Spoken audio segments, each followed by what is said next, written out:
Oh, hello. Okay. So the stream's working. Made the announcements I needed to. Right, so let me just close this.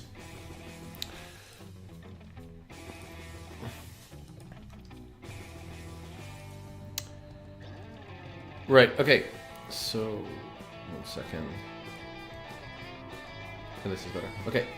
So, Eldrazi and taxes. Let me sort this by converted mana cost. Here we'll sort it by type cards. So, or Stone Cold answer. Kind of an answer. Actually, yeah. I think creatures and spells is actually the best way to do this. Oh, okay. So, what is this deck about? Essentially, this deck uses the Eldrazi shell of Eldrazi Displacer and Fodnot Seer, and combines them in a Death and Taxes shell. So, what is actually Death and Taxes?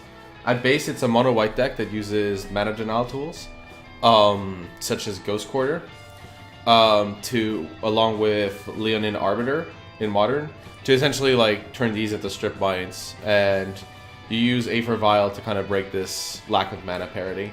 It does play 4 Path to Exiles, which seems weird with the like Disruption plan, but like most decks in Modern only have so many basics, so your Ghost Quarters will eventually start strip mining once you use your paths.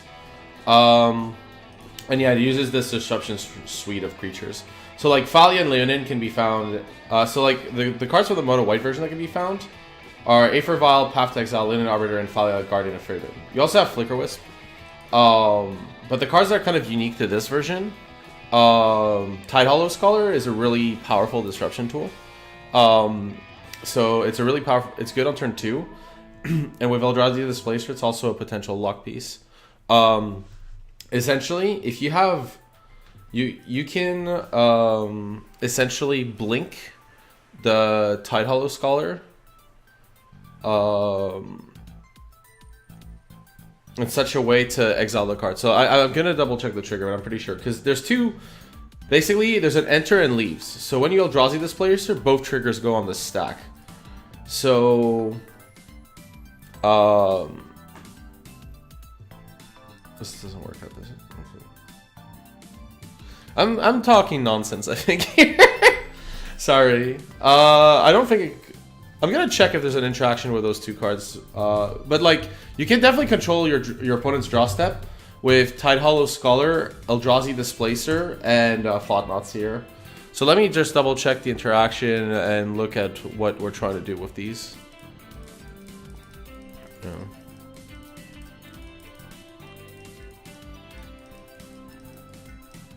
Yeah. Okay. So actually, what I've talked about does work, and the reason it works. Each time Scholar is exiled and returned to the battlefield, it is treated as a new object and is no longer linked to any triggered abilities from earlier. So the first time you blink it, it will fire... Leave the balance... Yes.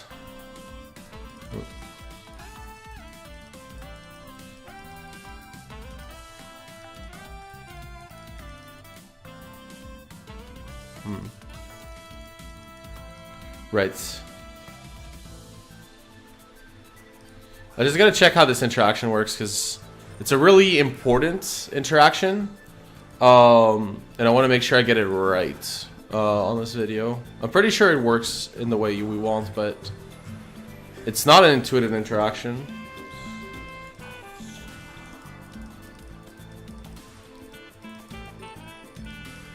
Right. There are ways to make this work.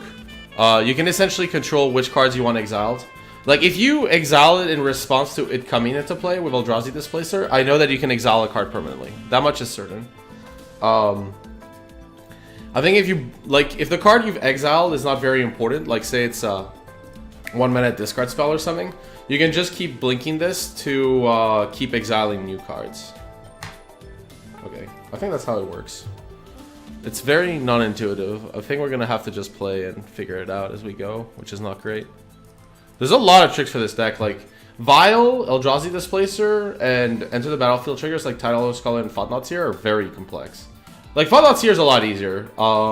Essentially, you make them draw the card, and the Eldrazi Displacer lock with Thought-Knot Seer is you make them discard... you stack it so that they draw their card first, and then you exile a card. And if it's relevant, you do it again. So it's not like a full lock, but yeah. Like, once you have Displacer plus Thought-Knot / Tide Hollow, you can basically control their, like, what they're doing. I think as we play, I'll realize exactly what the actual trigger is. This is like a deck where I wish I was a little more of an expert and could tell you exactly how this trigger works.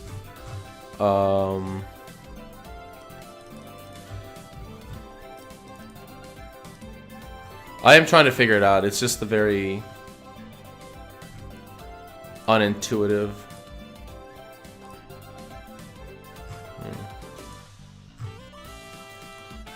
Right, okay. Let me look at the source. MTG, the source has maybe answers.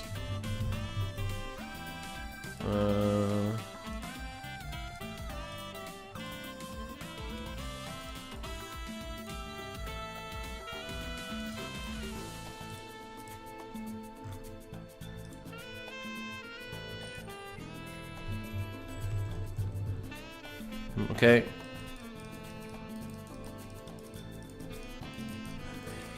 Okay, we're gonna just basically figure out how it works as we go along. Right, and I don't want to waste too much time on it. As for the rest of the deck, it's just kind of using these creatures, and then eventually the idea is your opponent will only be able to do so much because you have Tidal Skull and Thought-Knot here, ripping their hand aside. And then, yeah, you just get there. The other, like, really key interaction is Flicker Wisp and Wasteland Strangler.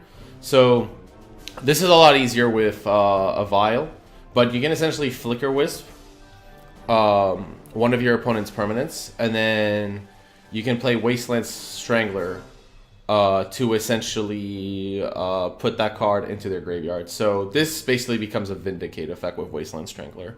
You do need a creature to target, so if they have no creatures, that can be awkward, but you could always target your own Thought-Knot Seer, worst case scenario. And finally, the sideboard is just some of the best white sideboard cards, so Rest in Peace and Stony Silence. Rest in Peace in particular, this deck seems great. Stony Silence with Aether Vial is a bit of a non-bow, but it's so insane in like the matchups you wanted, and that I think that's okay to take out the Vials in that case. Then you have a bunch of... You have the additional Wasteland Strangler for creature matchups, same with Pontiff, Mind Sensor against Tronish decks. Kambal I tried in the Mardu Pyromancer deck. I was incredibly impressed with Kambal against Burn. And I'm guessing against Storm it's also unreal. And then we have Mirror Crusaders, which are good against the various Shadow decks. And then we're going to try this Gonti. I don't know how good it is. I've copied this list as the most recent 5-0. The Gonti might be terrible, but Gonti has been so sweet that I'm totally okay with trying it. Also, Blinking Gonti sounds incredible. Right, so we're going to play Eldrazi and Taxes. And, yeah. We're going to figure out how all these triggered abilities work.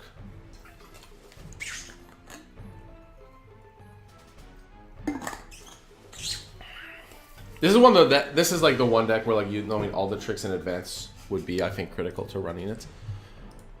I don't think you should run this deck cold like me. Like, I'm doing it for entertainment value here, but yeah, you shouldn't run this deck cold. You should learn all the interactions beforehand, before you like go into a tournament. I think like if you go to an FNM or something to test, it's fine. So this hand wouldn't be that great, but we have Arbiter, like it, but because we're on the draw, but we have Arbiter plus Ghost Quarter, which is pretty powerful. So I'm gonna try this hand, and we're gonna see if it pays off. Well, against Tower, it's pretty okay. If we were first, this would actually have been an insane draw. Okay, we're gonna go for Courtyard here. And I'm gonna hope my opponent doesn't have Natural Tron. If my opponent has Natural Tron, I have to Ghost Quarter. There's just no other... There's nothing else I can do. Okay, Forest is okay. We can live with Forest. Sylvan Scrying. They don't normally run Fatal Push main deck. So Lyridan Arbiter should be safe. Also, they have Expedition maps, so I'm totally okay with playing it. I'm gonna play a Ghost Quarter here. even though it gives our opponent the information, because I might want to double Ghost Quarter them. Right. Now, they may pass, just play Mine and pass, which I think is totally okay. But at least this map is kind of on lockdown, which I'm okay with. Tron, to beat Tron, you really need to draw the right half. Like, the Wasteland Strangler half is not good, but the Arbiter Ghost Quarter half is unreal. It's actually kind of insane how good this hand would have been on the play against Tron. Because we would have gone for Arbiter, which would have made Sylvan Scrying and map not exist. So our opponent couldn't even have searched a land. And then, yeah. Okay, if our opponent has Dismember, this is super unfortunate. Okay, they have Star. Right, so they should pass here. Because if we Ghost Quarter them, this is a tragedy. This was the only issue with playing Ghost Quarters, they can just do this. Okay, if this doesn't kill Arbiter, this is a very wrong play. Like if this kills Arbiter, okay, they have Collective Brutality. That's really unfortunate for us.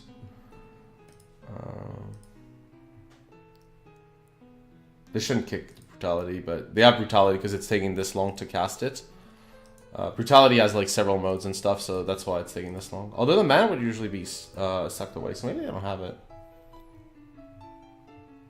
Maybe they were trying to draw it and then get there. That would be actually really good. Oh, they have it. Oh, no, that's not good. They were trying to think, I think, if they wanted additional modes. I think the answer to that question is no. Yeah, they have Brutality. Yeah, I am wondering if I played that poorly there. Like, if I should have waited on the Arbiter and just played it the turn after. And I could have Ghost Quartered them right away without value. It's kind of tough. So here, we're going to draw step, kill Mine. Since they search for it, so they most likely don't have a duplicate copy. Yeah, it's more important to lock them off Tron than it is to... Right, and we do a draw step because they might draw their basic. We could do it, to be fair, actually, one second. They have Expedition Map. I don't want them to have mana. So... I'm gonna destroy the Mine now because they have map, and I don't want to like float mana and have extra mana. So yeah, I'm gonna Ghost Quarter. Yeah, like if they play Tron, I know that Green Black Tron plays Collective Brutality, but they only usually play like so many copies. Like I'll double check how many, but it's not that many. They can't afford to play like 4 main deck. They have 4 in the 75, but they can't afford to play 4 main deck. Most lists play 2 removal spells, like 2 Dismembers, but no Brutalities. That's fine.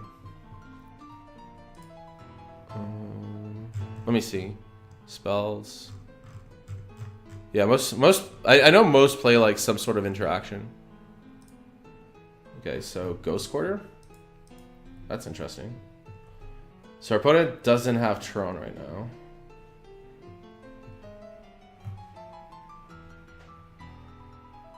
Yeah, most don't even play Brutality main deck. They just play some pushes. Like, I think it's okay to just jam here and hope, but yeah. Okay, so we can untap. There's no cost.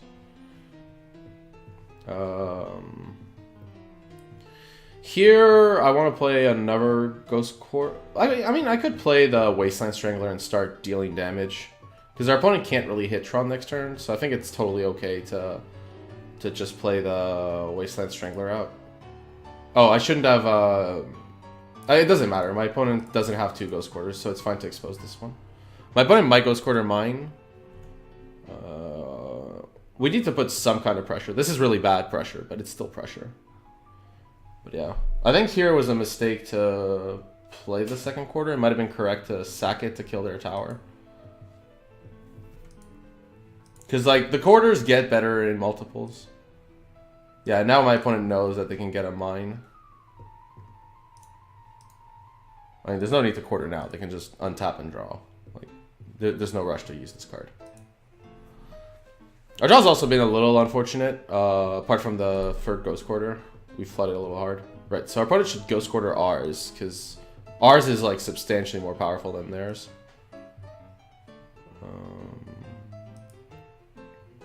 I guess this is more white mana in the deck. Right, so Oblivion Stone. I could Ghost Core to... I'm gonna Ghost Core to the mine on draw step. The attack. And I could run my Wasteland into the Oblivion Stone. I think that's fine. I don't really mind. These Wastelands are like the worst pressure. 1 second. Let's play Caves of Koilos first.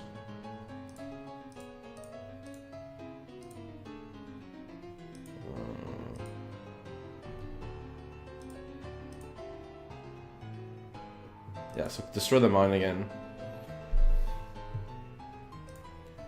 Yeah, but tapping out our Ghost Quarter was incorrect. I should have, okay, especially because our opponent doesn't have basic, it's literal strip mine. And I still should have done a draw step in case they have it. Okay, so... But we played that incorrectly a lot. I think the Arbiter here was a call. I think that I should have Ghost Quarter draw step there, and more importantly, I shouldn't have tapped out my Ghost Quarter to play this. I should have just kept on the mana denial plan. This strategy is non-land permanent, so yeah, this is a pretty unfortunate draw. We are drawing like a large quantity of our lands, but at least we've drawn like the Ghost Quarter, so that's great. The only issue is we only have one Ghost Quarter left in the deck, and we're probably not going to draw it. So yeah, we also have to face down this Oblivion Stone. Yeah, so our opponent still has 2 mines in the deck.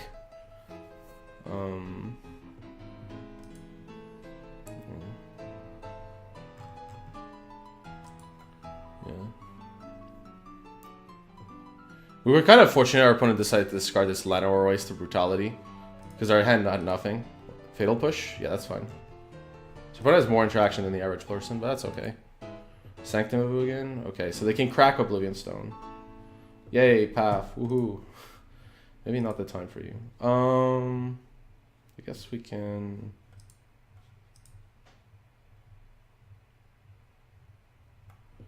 Oh, we can play Plains. We're going to activate the Shambling Vent. I mean, it's not good pressure, but it is pressure. Opponent still needs to draw like a way to get a mine. Fortunately, we're not clocking our opponent sufficiently, I think, here to win. Because our opponent can just... They don't have to do anything this turn. They can just crack the stone. But if they have the map, they can just go for Tron and it's over. Yeah. So yeah, we definitely misplayed one of those quarters since our opponent like destroyed it. I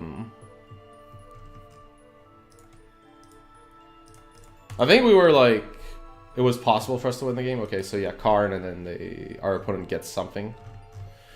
Depends what that something is. Ulamog? Ulamog is okay. We can maybe beat Ulamog. Our opponent should plus Karn here, I suspect, but then they go to 1. And if we draw a... Okay, so they exile that. That's fine.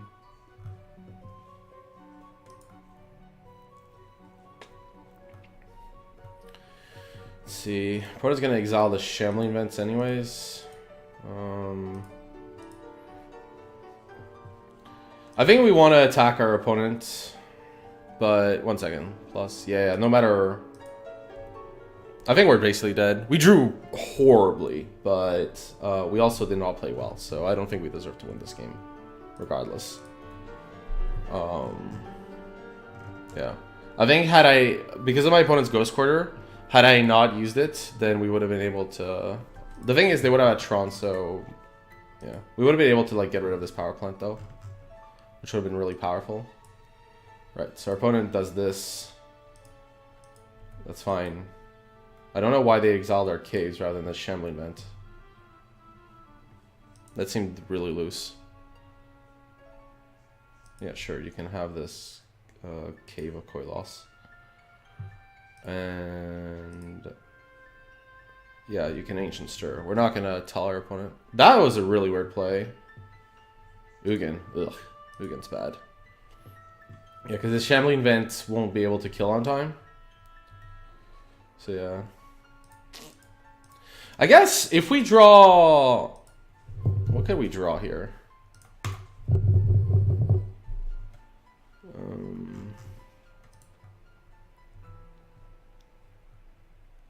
Another path? That's what we could draw, but it's not very good. Right, so we activate Shambling Vent, and this is basically the last 2 damage we're going to deal, I suspect. Another Shambling Vent would have done it. Yeah, that actually... Yeah. Top decking another Shambling Vent would have been, like, dead not. That would have been, like, insane. No, I know Stone is on land, but yeah, like, I didn't even think of the second Shambling Vent. That would have actually done the trick. What the hell is this? I'm going to skip this. This is very happy music for the situation we're facing. We're basically dead. I'm pretty sure there's no reach in the deck, so yeah. We don't have a flash creature, and even if we did, the Soulstone would get it. Although that would be okay. I think we're just dead. I'm just double checking if I have anything in my deck that could save us.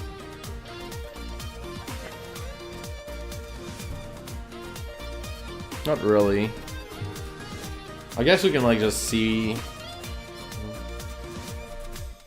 Yeah.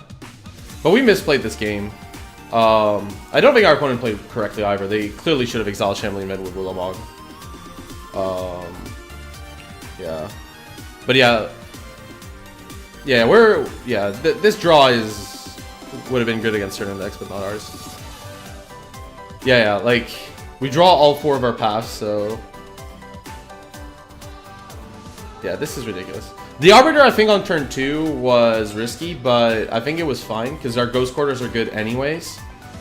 I think exposing our Ghost Quarter was very wrong. I think the Arbiter on turn 2 was a judgment call, and I think we, and we got punished, but it's okay.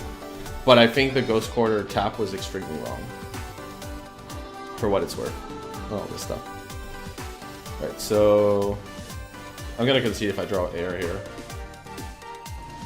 That qualifies. Right, so Tron.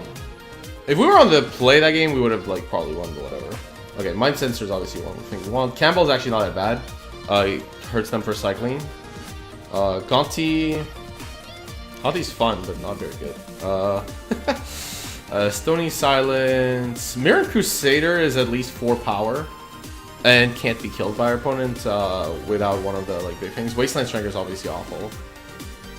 And we have to cut the vials because we're boarding in Stony Silence. Although you could argue that like Vial would be good, and then we want to cut at least 2 paths. The thing I guess is if we have Stony Silence, then there's a lot of free drops in 2s. I think this is fine. The Vial would have been really, really good, but with Stony Silence, you can't have it, so that's a little bit of a numbo. But our opponent's like super cold to Stony. So I think it's fine to just run this out. So we cut the Vials. So we go into mono threats. So like the path, we keep 2 paths because they have Wormcoil Engine in their deck. I guess Wormcoil Engine is a card we can beat otherwise. Yeah, we can like Displacer it. I guess it's maybe I go for 2 Vials. If we don't have Stony Silence, then the Vials are fine. And I think 2 Vials is okay. Well, yeah. If they have Wormcoil Engine, we still have Displacer. If they have Fractus, that's super awkward, but we can hopefully get that with one of our discard outlets. Well, this is an auto keep. Anything which has 2 Temples and Thought-Knot is like you'd have to argue super hard for me to mulligan any of those hands. So we're gonna Thought-Knot on turn 2, which is awesome. Yeah, when your opponent leads with Temple, it's not a good sign. Yeah. But yeah, game 1, I misplayed the Ghost Quarters. I think we would have still lost, but I definitely misplayed. Okay. Thoughtseize? Okay, you can choose which one of my Thought-Knots doesn't get you.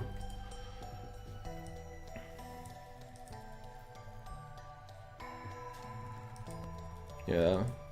This matchup is probably okay, but not as good as like the mono white Eldrazi Taxes deck, because that deck also plays 4 Field of Ruin. Doesn't get Arbiter. Okay, gets the Arbiter. That's interesting. I know the Arbiter is super good against them too, but I would usually start with Fought Not here. I mean, I guess they can't get it anyways, but the second Fought Not is going to come down too, so it's not like... they're not easy to kill.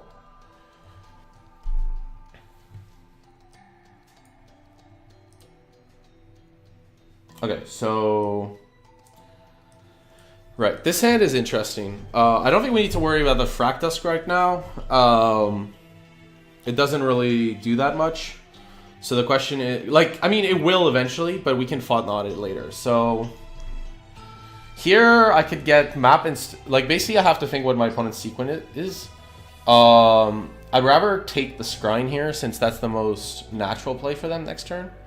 And we can get the Fractusk after. I think taking the Scrying is okay, because the other two plays are a lot slower.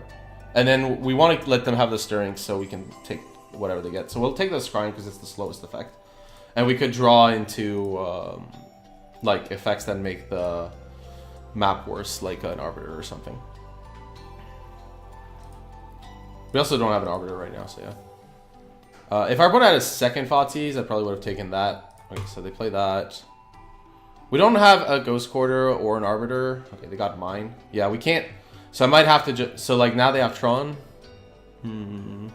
It's gonna be a very slow Tron, though. That's why I was okay with this. Like, this... Fought Not Seer is gonna kill our opponent very fast.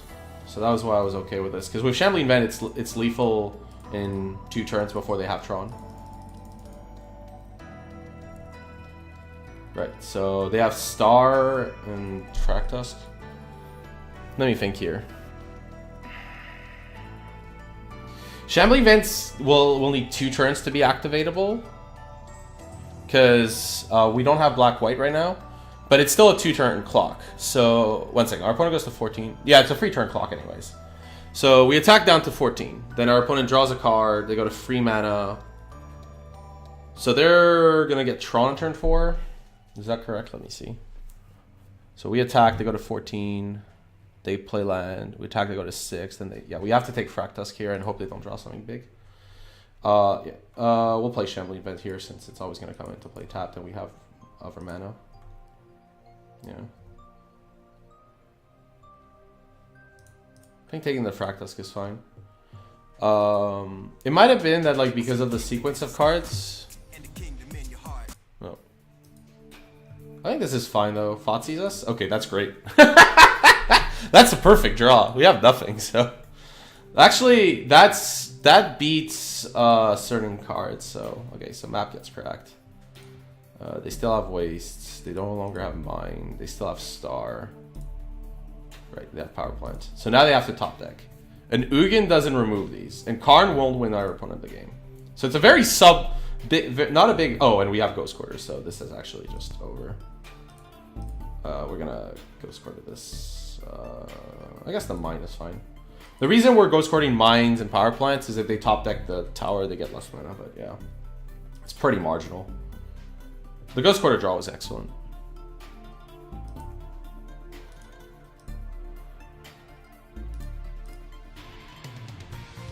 I mean, yeah, our draw game 1 was awful, and our draw game 2 was incredible, so... Maybe, yeah. Okay, so they go for Chromatic Star. Yeah. They still have Lanorized. Yeah, like... They could kill a Fought Not Seer, but then... Oh my god, if they go like...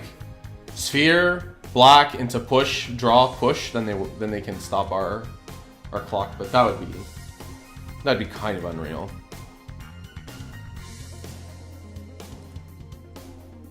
It's possible, of course, but no. They didn't get there. Yeah, I don't want any of these cards. Like, I was pretty certain they were going to bring in Fractusk, but Path to Exile against it is pretty weak anyways. Like, Wasteland Strangler would probably be the effect I want if I decided to do that, but yeah. On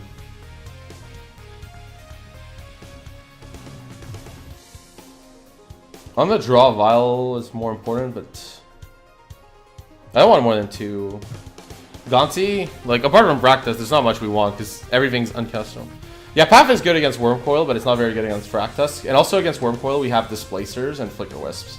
So and we have like discard. Like in Fodnauts here, Tidalor, we have Displacer, Flicker Wisp. So it's not like it's a very like we can deal with that card.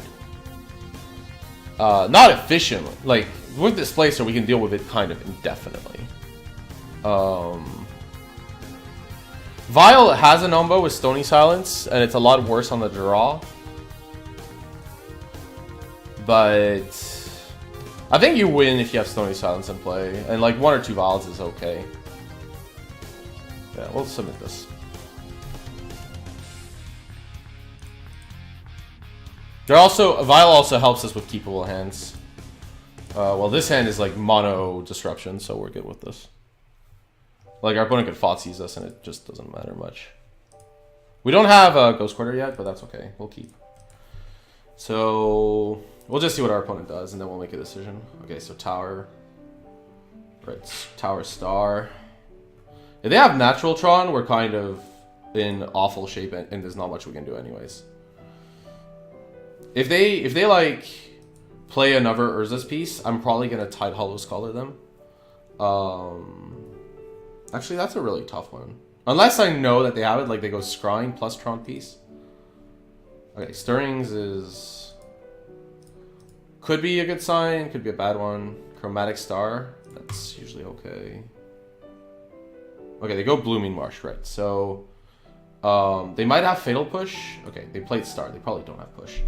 In that case, what do I like here?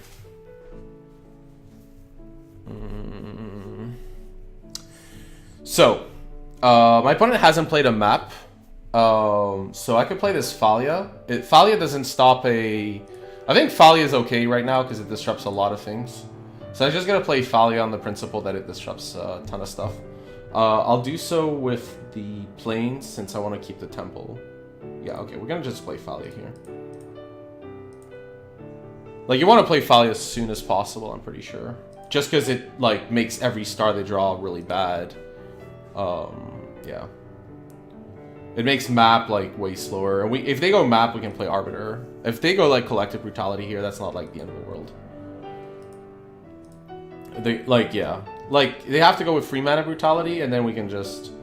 we could play Mirror Crusader next turn and start putting a clock. Oh, especially because they didn't play a Tron piece, but... disrupting them is pretty important, so I have to consider that too. Right, so... they play Brutality, or Scrying? Okay, Scrying.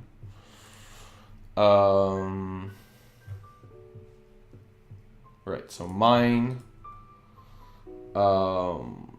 Ghost Quarter is super good, because that's just strip mine. So, because we drew Ghost Quarter, our plan is to just go for Leonin Arbiter, Ghost Quarter our opponent, his Tower, and then attack for 2. We just strip mining our opponents is incredible, of course. Right, so now they're in a pretty severe vice. Like, they have mine, but yeah, they have to get rid of kind of everything. Right. This looks interesting. Ballista for 1. Ballista for 1 is awkward, but it only kills Thalia, really. I guess, yeah, they value, like, blocking here. They might also, like, add a counter. I'm just gonna attack and just see what happens first. I'm probably gonna play... I could play Mirror and Crusader, but if our opponent adds a counter, it's less good. Yeah, we're just starting. This is game 1. Okay. So they take the damage here. Their plan might be to add a counter and kill this Thalia. Yeah. Unfortunately, we didn't get a Displacer or Flicker Wisp. Those would have been really good here. Right, so now... I have to consider what I do. Mirror Crusader dies to Ballista, and then my opponent also blocks it. So I want to either play an Arbiter or a Scholar here. Although, one second. They just blocked this, but then we can play Arbiter and Scholar next turn. Yeah. We still have Arbiter. Let's see, if they kill Thalia and then kill Arbiter, then... this is an interesting spot, actually. Because, like, if they had a counter, I think that's okay by me. They prevent some damage. They take 2. They go to 12. And then we kill them in 2 turns. And we can play these 2. I'm gonna play the Crusader here to put a maximum clock.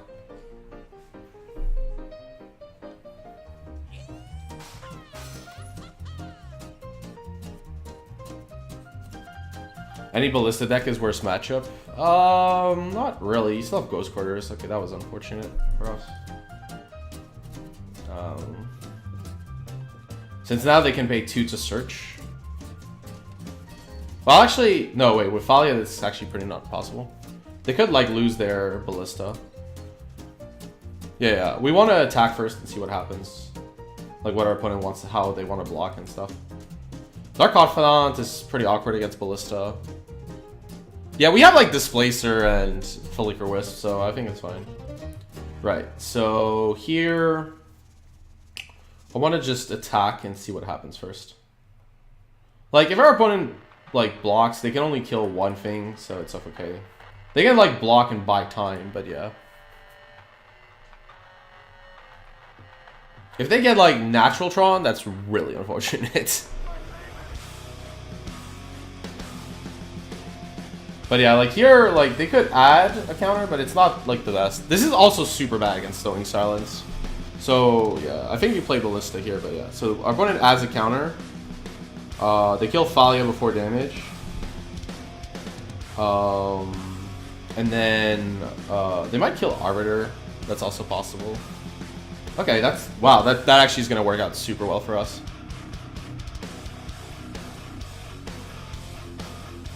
Okay, so this is going to work out great. So, we're going to... Tide Hollow... 1 second. Yeah, we can play the Swamp and Tide Hollow Scholar, and then decide what we want after that. Not the biggest fan of this song. It's... Okay.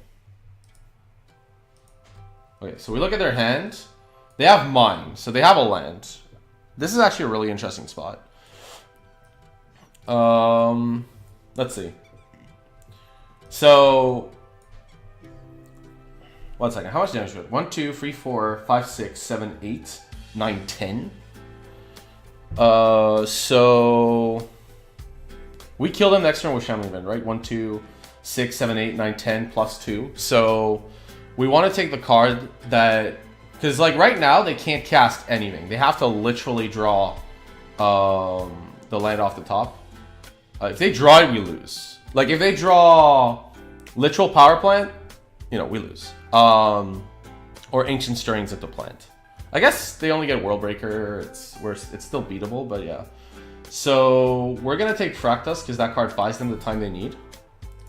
And we're going to play, let's see... Arbiter, let's see. Let's see what is in their deck again. Let's see what they could draw, and like let's make an assessment on this. Because like I would rather want Dark Confidant if Leonard Arbiter's not doing anything. So they could draw a Fractus. That would be awkward. But there's not much we can do about it. Confidant would be better in that spot. Collective Brutality, none of them would be better. Neither of them.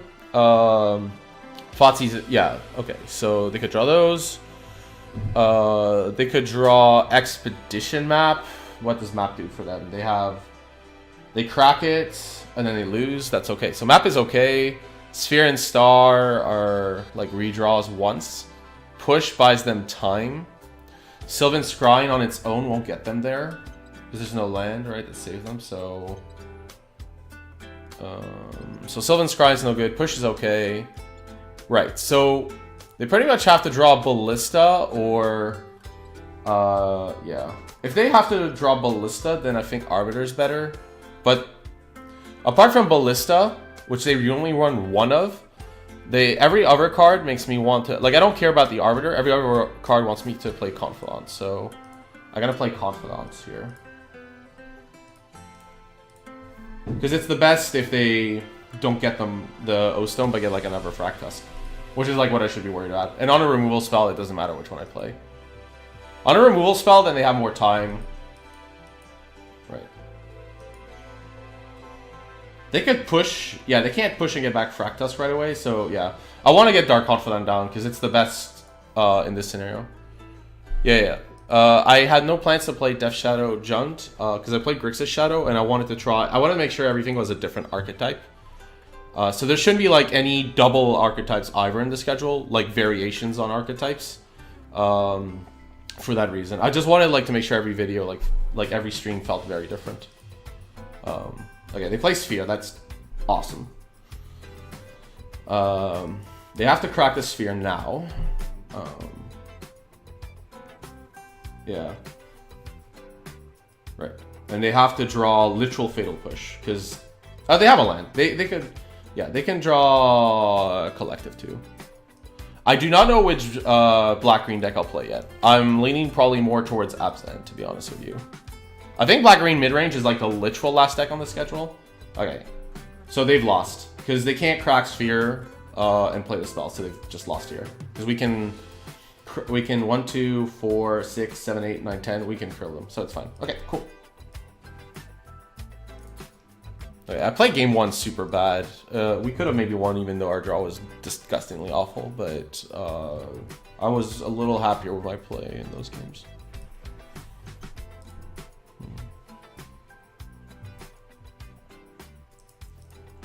Okay, we're on the draw.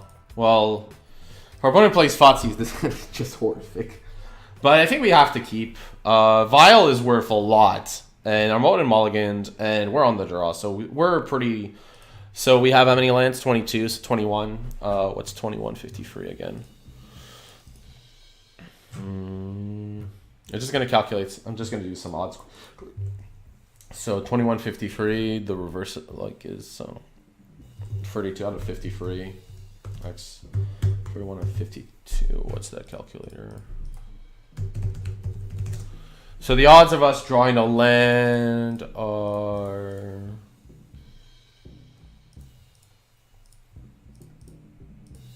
It's like 1 minus this.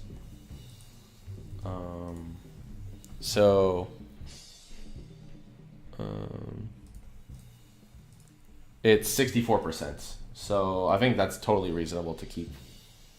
We have Vile if they sees us, and we're 64% to have an incredible hand. And if we don't hit our 64%, we still have a pretty decent hand with Vile. If they like go Fotsies and we don't hit our first 60 on Vile and we don't hit our 64%, then that's bad. But that seems like a super unlikely scenario.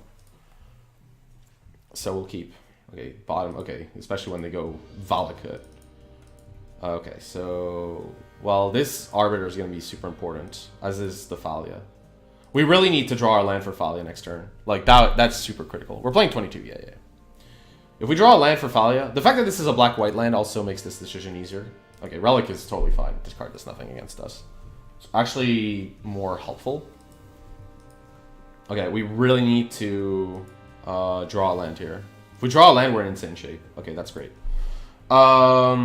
So here, it's close between Arbiter and Thalia, but because they have 1 red up, I could also Tidehollow Scholar them, but I'd rather do that on draw step a little down the line. So we're gonna play Thalia because they can't bolt it, and then they have to play their free, and then their search spell has to be free mana. So I like Thalia here a lot for those reasons. Right. So like they could bolt the Thalia, but that's totally fine. Yeah, that's most likely what's gonna happen is this Farseek. Like I think if I played Arbiter, they could have bolted and Farseeked, and that would have been kind of disastrous. Right. So Wasteland Strength was pretty dead. So now we want to make sure Arbiter is in play, and we want to draw step Tidehollow them, most likely. It's possible we also don't want to do this draw step because we could just flash in an Arbiter if needed. So I'm not going to do it. I will Tidehollow them at the end of their next turn. But yeah, so that means that I want to probably... In the dark here, I probably want to just play an Arbiter. Actually, we could like get a mass removal spell if our opponent has it. So we'll do a draw step. If our opponent has like a Sweltering Suns, then at least we can... Yeah. Put Tidehollow Scholar. And if they have 2 Titans, okay, well, that's going to be a lot easier. Since Titan doesn't do that much. Right. Don't stop for now. Right, so Windswept Teeth. I hope you're gonna pay 2 for that. Oh, they paid 2 already, sorry, yeah. I'm being silly. Right, so now Vile. I think, like, okay, so if we Flicker Wisp our opponent, like, we could Flicker Wisp the Tide Hollow, but it just gives them back the Titan, so there's not much point. Since they're most likely going to play the Titan anyways. What I think I'd rather do, how many cards do we have in exile? Is 2. We could Flicker Wisp we could Flicker Wisp at end of turn the Titan, and then we can play Wasteland Strangler. Probably killing itself, and get rid of the Titan that way. So that, like, removes a Titan. So we're gonna put a charge counter. Oh, Ghost Court is incredible. They have 2 mana up though, so we're gonna have to wait on this Ghost Quarter. I'm wondering even if I play it. What happens with multiple in Arbiters? That's actually a good question right now. I'm pretty sure they have to pay for each one.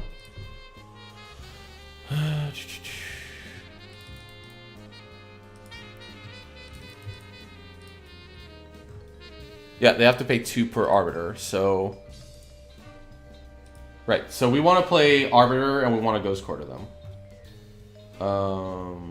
We know their hands.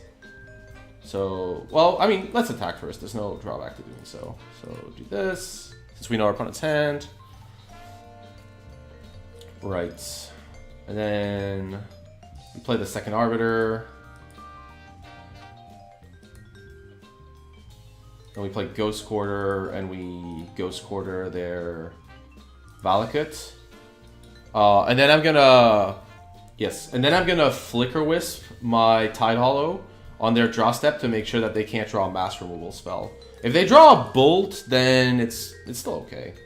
Right, so we want to get this Flicker Wisp in play. Right, okay. So on their draw step, we're gonna Flicker Wisp this Tide Hollow, which will give them back the Titan, which is totally fine, because they can't cast it. So yes, Flicker Wisp, and then we want to Flicker Wisp the Tide Hollow Scholar. And they lose. Okay, cool. Right. So that way we were like dead to no card. Okay, so against them, Path is obviously like the actual worst garbage. They're gonna board Wasteland's not great because they board in usually free freeze. It's okay, I guess. Displacer's not great, but it works so well with our creatures. Blade Splicer is okay, but it would be the next cut because it walks into their removal. So against them, we want Mind Sensor. We want Gonti is bad, so I guess we don't want that many cards though. Pontiff doesn't seem great. We might have to keep some of these cards. This dies too easily to bolt. I don't like it.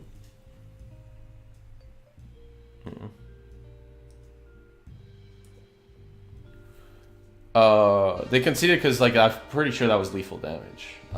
We had 9. They would have been at 1, right? That's okay. I don't think they can win from that position. That's why they conceded. Like, okay. Anyways, Paths. We don't want Bless the Lions. Rest in Peace does nothing. Stony Silence does nothing. Okay, like, these cards are awful. I really don't like Path in this matchup. We could, like, have 1 or 2. Mirror Crusader at least is a threat, but it is a free mana one. Gonti just doesn't do anything. Oh my god, something flickered. Okay. 1 second. Okay, that's fine. Gonti doesn't do anything. Pontiff doesn't do much either. I guess, like... No, Pontiff doesn't, because they usually play Anger style cards. I guess I could play Mirren Crusader, but it's super bad. I guess we could play Wasteland Stranglers or Mirrens. Wasteland at least gets the Secure a Tribal that works with Flicker Wisp, so we can keep at least 2 in. We can keep a Path, but I like maybe double Mirren Crusader, but it seems so bad against Titan and everything. It's just like a 4-2. I don't like that. I think I prefer Maybe 1 path for the middling creatures, but it's obviously bad. I guess we can keep 2 paths because we have access to Arbiter, so it's not so bad, but it's obviously clearly awful. Like, I'd board more cards if I could, but I think the other cards we'd board in would be worse. Well, we don't have Vials, and we have a tap land, so this is an easy mulligan. This is also a very easy mulligan. And this is a terrible keep, but we will. Fought Not is not really castable. It's not a bad card, it's just we can't really do much with it. The fact that we got one of the worst cards in this matchup too is really bad. But like, I'm trying to think what I would rather have instead of this path from the board. And none of the answers really make me happy, so yeah.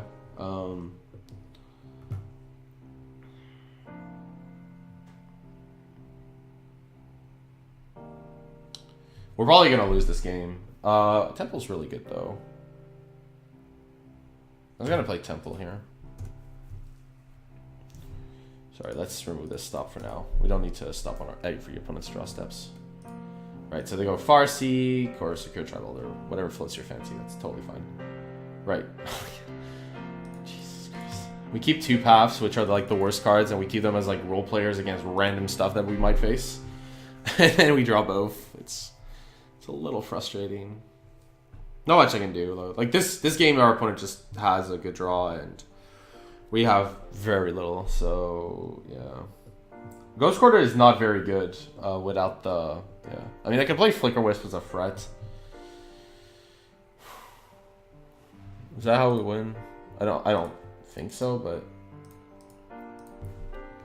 yeah, like they have a lot of basics, so yeah. Ghost Quarter isn't that great for that reason. It's only good if they screw up with Valakut, which is unlikely. Yeah, so they play Fractusk, so yeah. They always board in Fractusk, so maybe the path isn't like the worst. We're not gonna... Oh wait, we have Arbiter. So that's... Oh wow, that's perfect. This was actually exceptional as a draw was. So we can Arbiter here. And then we can path their Fractusk. That would have been a reason to wait on Flicker Wisp, but I don't think we were beating all this stuff, so I think it's fine to do this. And then we want to... So they have a Valakut, but I want to kill the Cinderglade. In case we get another removal spell, we can maybe get rid of the second green source, and it stops Titan. It's also a mountain, so... I think like you could kill that or Valakut. I think a case for either is makeable, but I think those are the targets you should consider. Right, so Well-Wooded Foothills. Like they can always get a Valakut if they get a Titan. So they pay 2, they search. Yeah. Arbiter's good against... Oh wow, Spike Bellows, jeez. I have not seen that card in ages. Right, so we take free damage here. That's, well, fine, I guess. Fodnots here is super good, obviously. This would be actually unreal if we won this game. Like, I think it would be totally unreal. Because we were so far behind. So, yeah, we fought not them. Well, so they only have 5 lands, but we lose to Primeval Titan immediately. So, I have to take Primeval Titan for that reason. Spite Bells is interesting. I guess it's a mid-range threat. Yeah, so they kill our Fought-Not, they draw a card. Like, I don't think it was reasonable to not... I mean, we could have taken the Spite Bellows with the plan, like, yeah. I think it was fine, though, to, like, that they don't draw a land, or they draw, and we have to draw then, Flicker Wisp. Well, we can kill this, beast at least, so that's okay. 1, 2, 3. Yeah, our opponent might get to Natural Valakut soon, but yeah. I think it was okay to try to cut them off green potentially. It wasn't like totally unreasonable. Might have been wrong, but I don't think it was unreasonable. Okay, so token doesn't come back. Opponent has 4. If they get a Titan, we kind of just lose. Is this a Titan? Right, but they could get Valakut in a mountain if we had killed the Valakut, so... they probably... 1 second. They have 5 mountains. Yeah, so it'd still have been better for us, actually, than this horrible thing. Right, so... Yeah, okay. Maybe we should have just killed the Valakut. Yeah, killing the Valakut. Okay, so we have to kill Titan. We're gonna die next turn, so we're like forced into this play. I could have waited till draw step for this, by the way, but yeah. They got a forest. That's weird. Oh, I guess they want to keep as many mountains as possible. Oh my god, some respect. We die here. We're not dead. We're probably close to it though. Maybe Path wasn't that bad. I think if we hadn't drawn like both in our opener, it would have been okay. Like drawing one would have been okay. What? Oh, I guess it doesn't really matter. We can't win this now. I think I'm just gonna concede here. We don't have an answer. They're not gonna forget to pay for their pack to IRL online. Nothing. Sorry.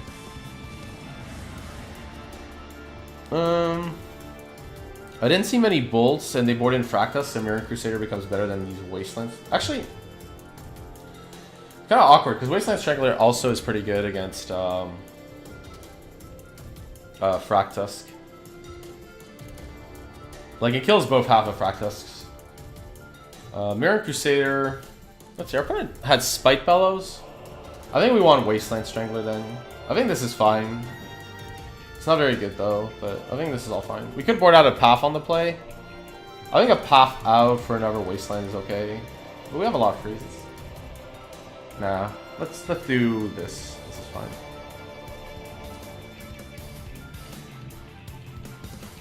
Oh, Wasteland Strangler getting search for tomorrow? Yeah, you're right. I should have just kept all of them. Sorry, you're totally right. I mean, I'm totally fine with like free mana Stone Rain. So whoever suggested that is totally correct. I should have kept Wasteland Strangler because then I can get a search for tomorrow if I'm lucky. We're keeping this hand, of course. The question is, what do we do? But I'm pretty sure we're kind of forced into going Courtyard Vial and then Dark Confidant, so we're going to do that. If we draw a land to cast Scholar, then I'm going to have to think. But I'm pretty sure I would rather like get this Confidant going anyways. Yes. Thalia is actually... Okay, Thalia is more powerful than Dark Confidant, so we're going to just play Thalia. I mean, in this matchup specifically.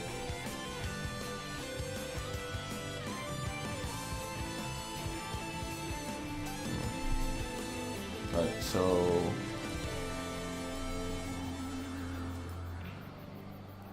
Yeah, they Lightning Bolt the Thalia. Which is weird, but they could do that, yes. Yes, we have Temple. Okay, this is getting interesting. Temple's super powerful too. I don't want to run out Displacer now. I'd rather start going Displacer with Tide Hollow down the line. I could play Displacer with Confidant. That's the other line. I could like play Displacer this turn and Confidant. But I kind of like to Tide Hollow and see what's going on. So we're going to Dark Confidant. And then we're going to Tide Hollow our opponent. And I'll play this Shambling Vent. Right. Shambling Vent. Right, so we have our stop on draw.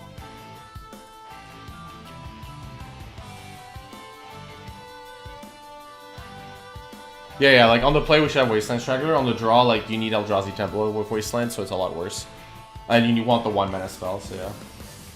If we go for Tide Hollow here, like our opponent should anyways wait, because I mean, like they could respond to Violet, but I guess Thalia would be awkward here. So they should consider if they have Bolt to Bolt the Confidant. But then we can start chaining this Displacer with Tide Hollow.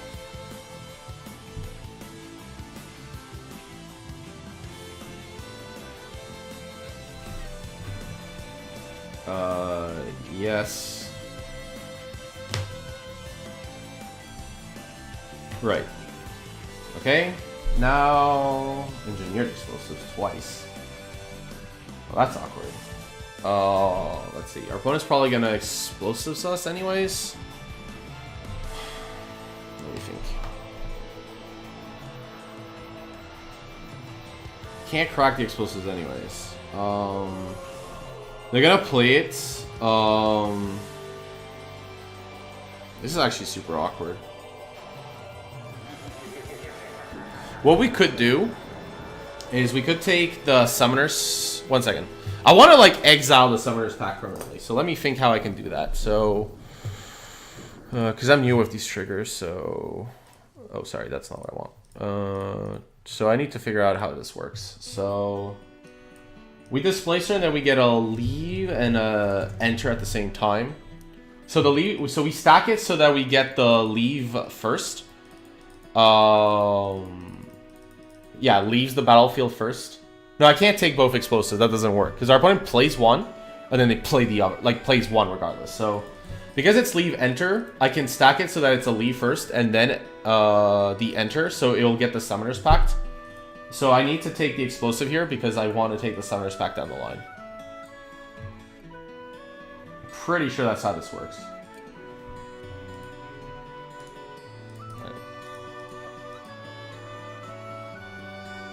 They could get Tribe Elder with Pact, but what happened? Like, I still have Ghost Court. If I draw Linen Arbiter, they lose, like, there.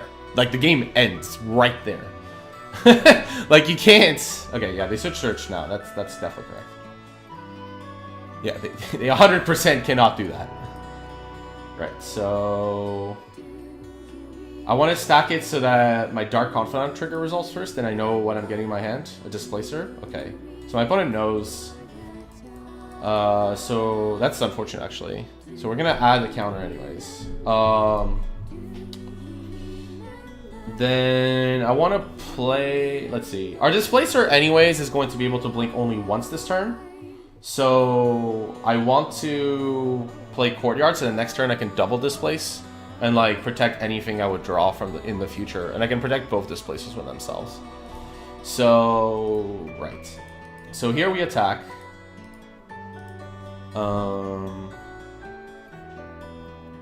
Yep, that's correct. And I'm gonna play the Displacer now before they get the mana to engineer explosives. I think that has to be lying, right? Like, because if I Displacer now, I can get the Pact, and they can't explosives in response. Right, that's what I should do. And then the Ghost Quarter, I want to wait anyways till I have some. Yeah, so Displacer now. Then we want to hit the Tide Hollow Scholar. They could like also explosives our Vile away, but that's actually okay. Right, so do the Tide Hollow Scholar. So we want to stack it so that the leave resolves first. So yeah, we put this on the stack first, and then this resolves first. Right, that's what we want to do. Right, so we have the leave trigger. That's gonna be gone. And then we look at their hand.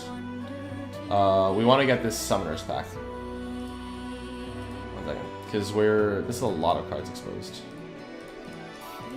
Right, so they have the explosive left, and then we play Concealed Courtyard and we pass. Because explosives can't hit a free, so in Valakut, right? Like unless they're, yeah. So they.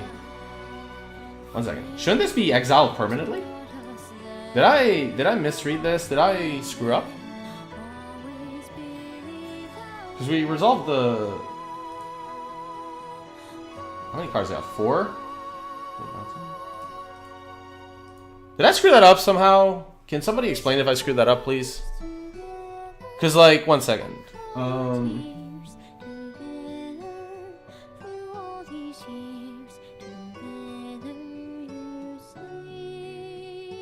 Oh, I have to do it in response. I have to blink twice for that to work. Okay. That's fine. No, I thought of... Yeah. I have to bounce it with the look on the stack. Okay. So... I guess then there wasn't actually much I could do because I didn't have the mana to bounce it twice. I only had 5. So, yeah. So I didn't actually mess it up that badly because I couldn't have done anything there, right?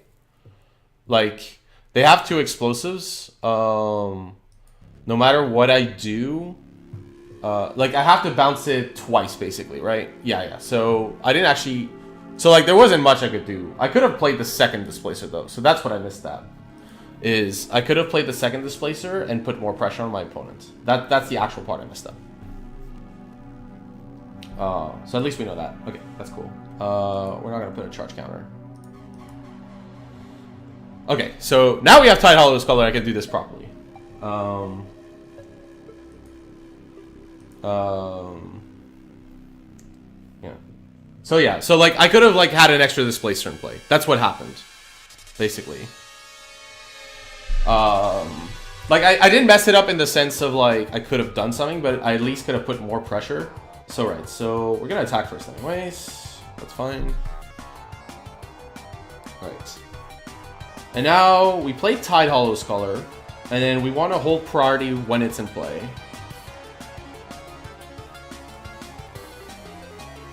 Right. So this is all fine so far. Right. And now we want to blink this.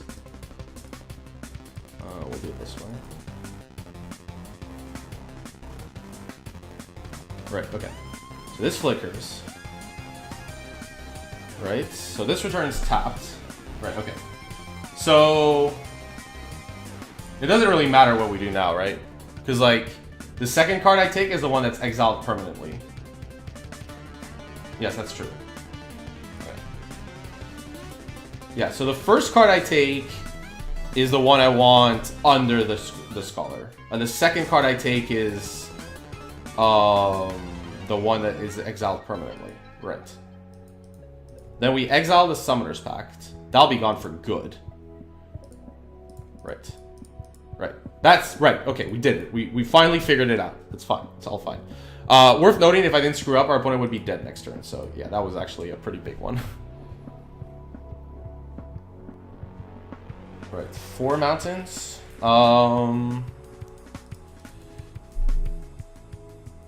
Right, so 3, 4, 5, 8, yeah. Well, we're definitely putting the Displacer in play. Yes. Dorad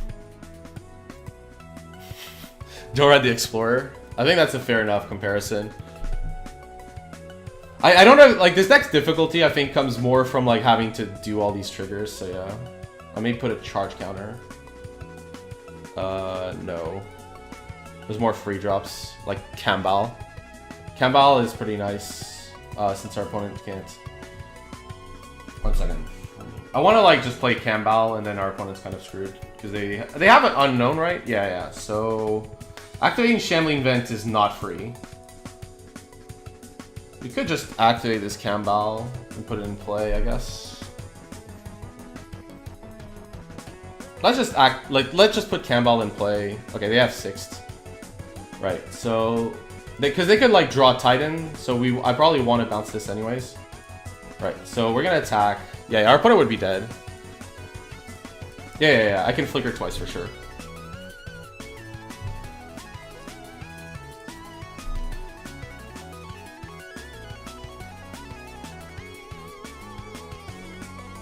Ghost Carter doesn't do that, seems to do a lot, but actually doesn't do much. Because our opponent has another Valakut in hand. Right. The Campbell Heal is kind of nice. Yeah. We could also give our opponent back the explosives. Like, we could... Yeah, just blink. Yeah, it's also abilities. That's why Displacer and Temple are super good together. But okay, like the biggest mistake we made this game was because I screwed up those triggers. Like, I thought that trigger was actually possible, but it wasn't. I basically missed 3 damage, which might, like, be really impactful here. Yeah. But we got... It's fine. So our opponent has an unknown card in hand. I don't know what it is, but if it's Lightning Bolt, that's actually pretty okay for us. They should still bolt, because it removes, like... If they bolt the Displacer, I probably will just let this happen. Right, okay, so now we're in pretty good shape. Anything. Yeah, our opponent could get a basic. It's fine, we can pass. Eldrazi abilities and Rise. Okay, so now they're on draw step. So we want to flicker this.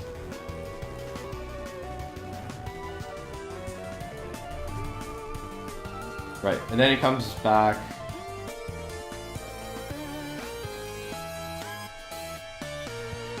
Right, so we want to do it so that the leave ability resolves first.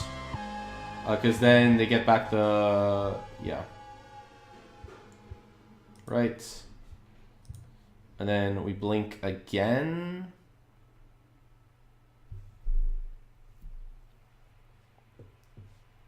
So the first card we take is going to be exiled temporarily, and the second card we take is going to be exiled for good.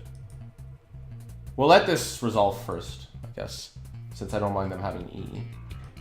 They have to kill the Kambal. Most likely with their one spell, but yeah. They just died to like Shambling Lands and stuff. I'm sorry for my opponent. We played like, obviously because I was trying to figure things out, it was super slow.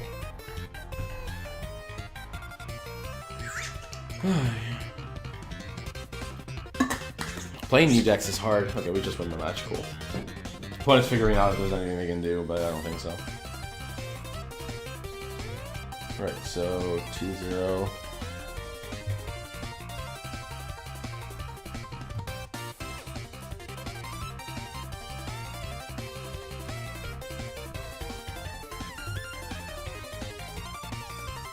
Yeah. Also, like, I'm looking to yeah. I'm looking to make an emote for my subscribers, or like specific to my channel, or whatever the hell it wants to be called, because Twitch gives me that ability. What do you think of using the art on this card? Yeah, top decking that hollow was insane. I think we missed. Yeah. The biggest problem is we missed free damage.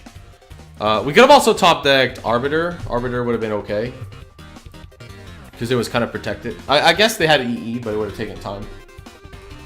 But yeah, like not playing the second displacer was the biggest drawback. Okay, so we're on the draw again.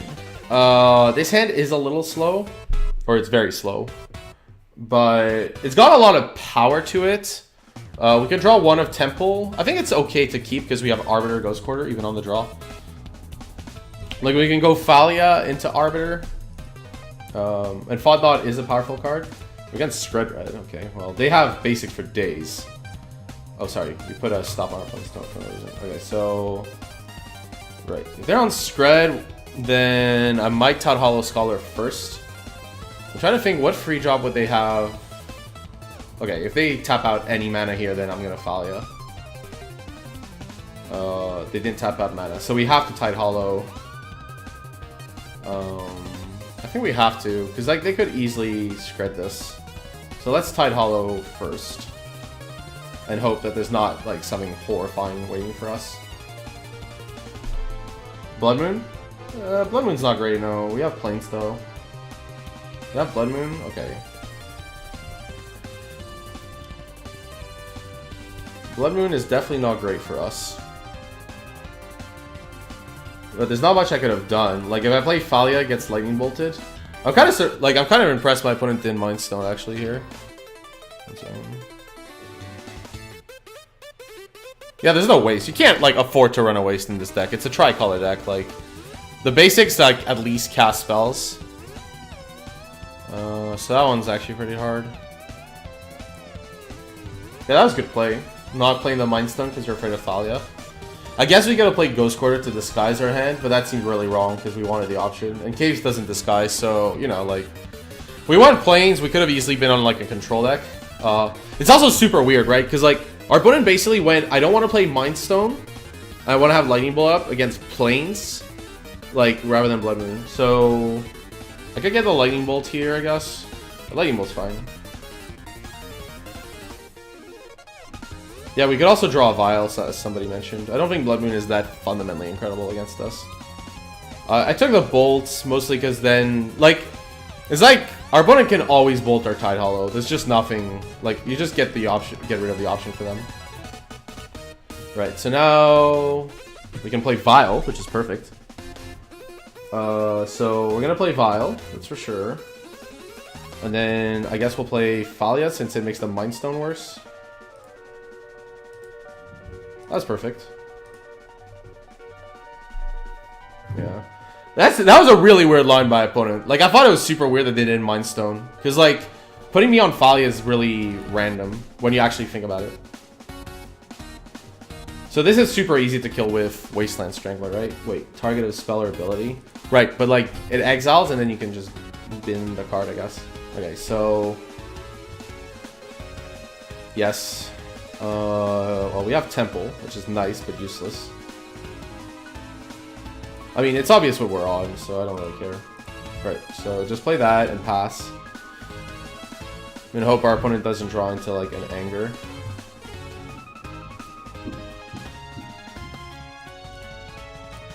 Five.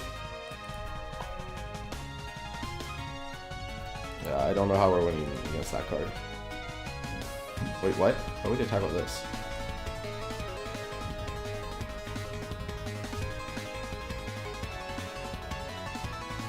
I'm totally okay killing this.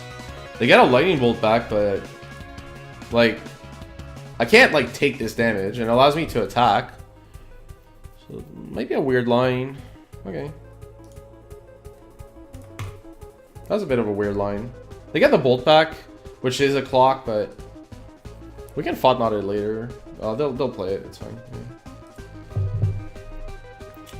This is again one of those hands where being on the play would have been good, since we would have had Thalia, and then been able to go Arbiter. Well, I guess we would attack with Thalia, and then they bolt, and then we go Arbiter, Stone Rain. Sorry, Strip Mine. With Ghost Quarter. We drew the temple pretty late, so we wouldn't have been able to Thought Knot. It's fine though. That Storm Breath was really awkward for us, but I mean, our opponent had like tons of draw steps. They were gonna go there eventually.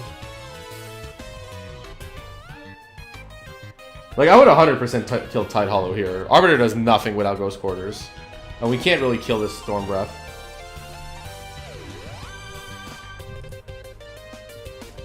Right, so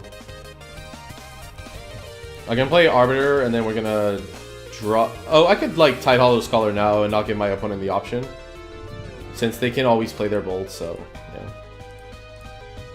we're not beating a what's it called? Roast. Well, we're not beating Roast maybe too, but we're not beating what's the name of that card? Anger. So I'm just gonna assume my opponent just doesn't have that card. Like it doesn't exist in my opponent's deck.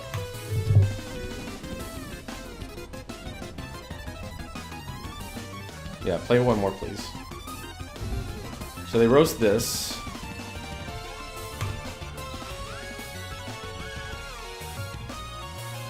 This song's like way longer than I would expect. I'm gonna skip. I didn't mind it, it was just super long. Okay. This isn't so bad right now. One sec.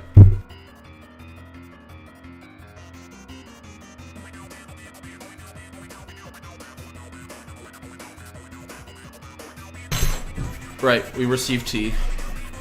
Okay, so we're definitely putting a charge counter. This clock is actually okay. Oh wow, that was... Okay, the roast is gone, but our opponent has a bolt. Right.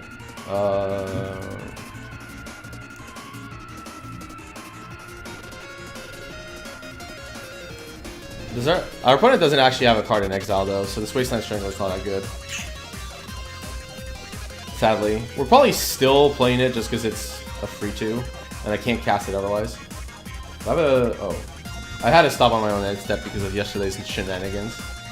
Right, they play Mind Stone. That's fine. We'll play Mind Stone number 2. You probably should have cracked the Mind Stone first. I don't know. Maybe I'm wrong. Right, so they attack us with Storm Breath. Is this a 2-turn clock? One sec. Do we just die? Because this puts us to 7. This is kind of brutal. Our opponent doesn't have Lightning Bolt, they used it. I'm being silly. Okay, so... It's kind of rough, because they can... Monstrous this. What's the line? If I draw the one basic swamp in my deck, I can play Wasteland Strangler. Let me see my list. What do I have here that saves me from this nonsense? It's pro white, so there's very few cards that are white that would help me. Displacer wouldn't do anything because we don't have colorless mana. We can take some time here to think about it. I'm pretty sure I'm just dead. I just want to check. To the swamp.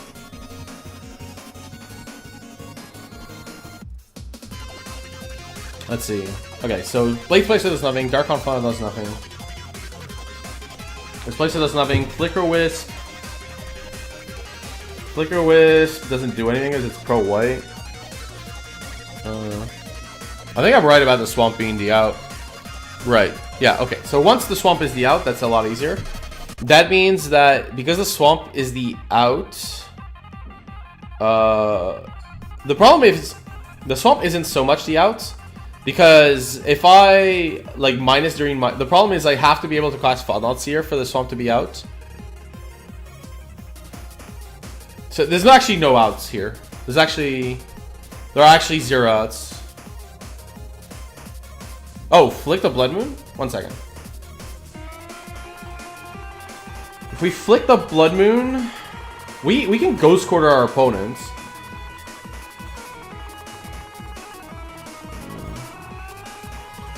Or wait, with Flicker Wisp. Flicker Wisp. How much black mana do you have? Only 1? Oh, that's a shame. Well, 1 second. We can. Okay. Oh, we can't search libraries. Right. And we have to do a permanent of our opponents, like this Blood Moon. And we flicker the Blood Moon. Then. Okay, let's see. We flicker the Blood Moon. Then we Wasteland Strangler. The Storm Breath.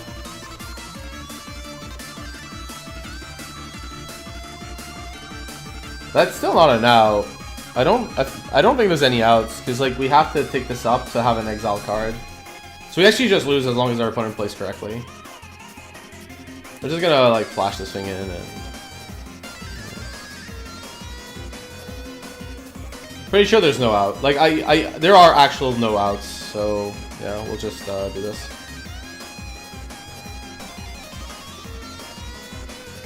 Because like there's no way for me to like with the way my hand has been and everything, there's just no way to do anything here. Because we take literal 7 from Monstrous. So I mean, our opponent screwing up is our out, basically.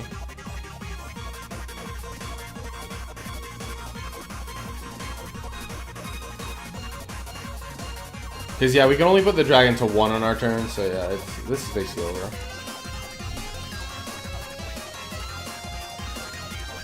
Just have to hope our opponent screws up. I cannot imagine them doing so.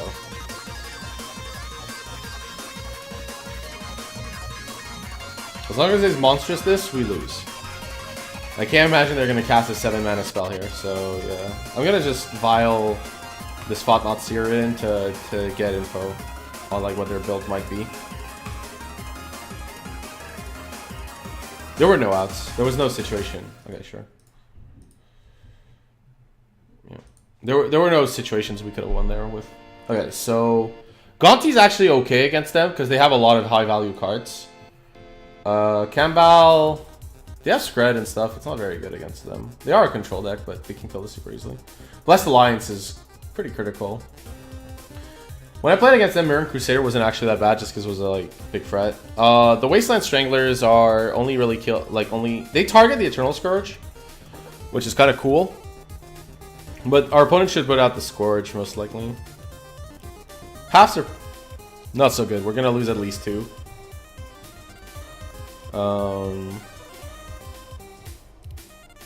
We don't need this many Mirren Crusaders. The matchup where I brought them in, like, they were.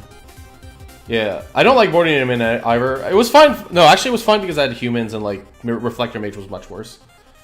Yeah, I think Kambal is better. We're gonna play that effect. Wasteland Strangler can technically kill a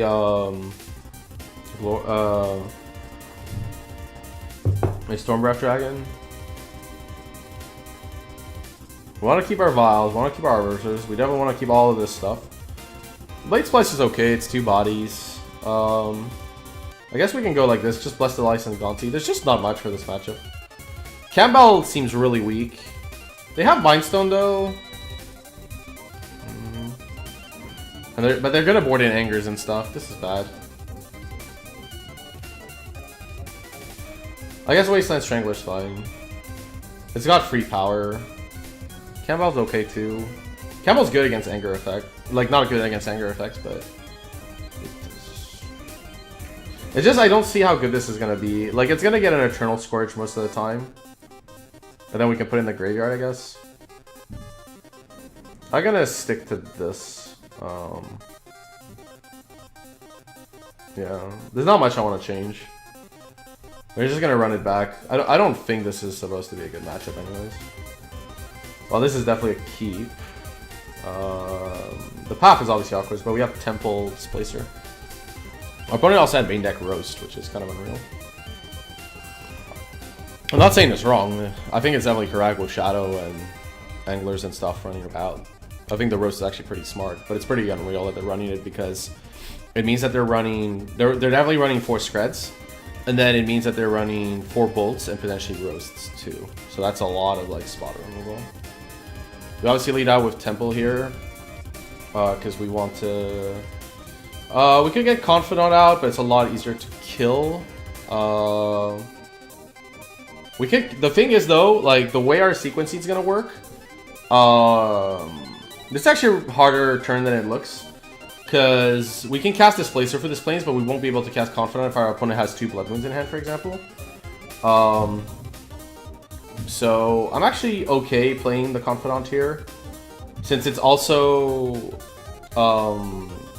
it's a pretty must-kill target, and like it doesn't incentivize my opponent to wait for a mass removal spell. Scrying Sheets, okay. Right, so we draw a card, so they probably don't have a removal spell. Can't imagine my opponent letting me draw a card off Confidant if they could decline me. Right, so we drew Tide Hollow and an Arbiter, and we have Ghost Quarter. So I'm kind of... The problem is they have open mana, so this is actually kind of a hard turn. We're going to attack with Confidant first. This is a hard turn because in a vacuum, I'd want to Arbiter plus Ghost Quarter. But our opponent has 2 mana up anyways, so it's not like we can get them that way. So I'm not going to play this Plains, I'm just going to play the Thought-Knots here. And hope they don't have two Blood Moons. If they have 2 Blood Moons, they have 2 Blood Moons. Like, I can only play like, yeah. Right. I like how Scrying Sheets doesn't scry. Right, they have Anger. Wow, that hand. This hand is... Okay, this is like Hall of Fame of hands. Why would you not Scred the Dark Confidant? Why? Why? Like... It seems like super greedy. This has to be like the greediest not killing Confidant I've seen in a long time. Like, you could have easily Scred at end of turn and then like had another Scred. Why? Oh my god. Well, we're taking this Blood Moon because like that's the easiest way for our opponent to win.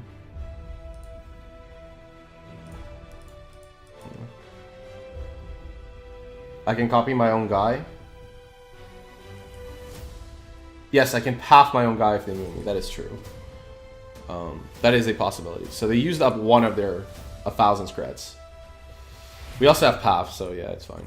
Okay, so we'll attack first. That's the easy part. Yeah, they have Screds full. I like that a lot, actually. Because of their hand, this is actually a really tricky turn. Their hand is really bad, and they didn't draw a land, so the thing is their hand is redundant, so this Tide Hollow Scholar doesn't really do much. I think the Displacer is probably the play, because it's a free. And we can also play the Vial, and yeah. Like, I would Arbiter, but our opponent can easily Scred the Arbiter away, or pay 2.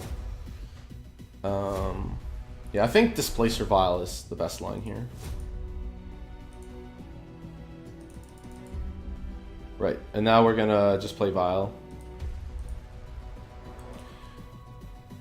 If our opponent kills the Displacer, this draws them a card, so I have no plans to displace the Thought-Knot. Nice Scrying Sheets. Wait, what's up? What did I do wrong?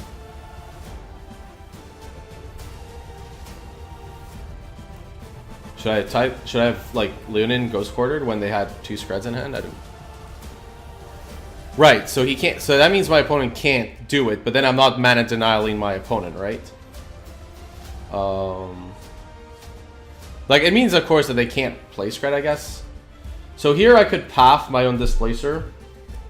I think with my opponent's hand, I might actually do that. Let's, he would do it? Maybe. Get the Swamp. So now Blood Moon is not very good, at least. Right. Yes.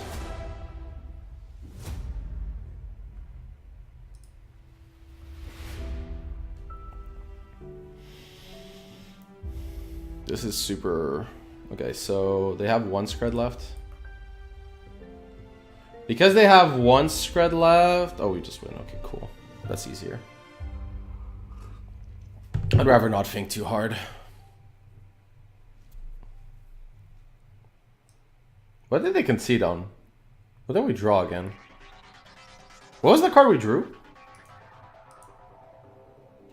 Can somebody remind me what was our last card?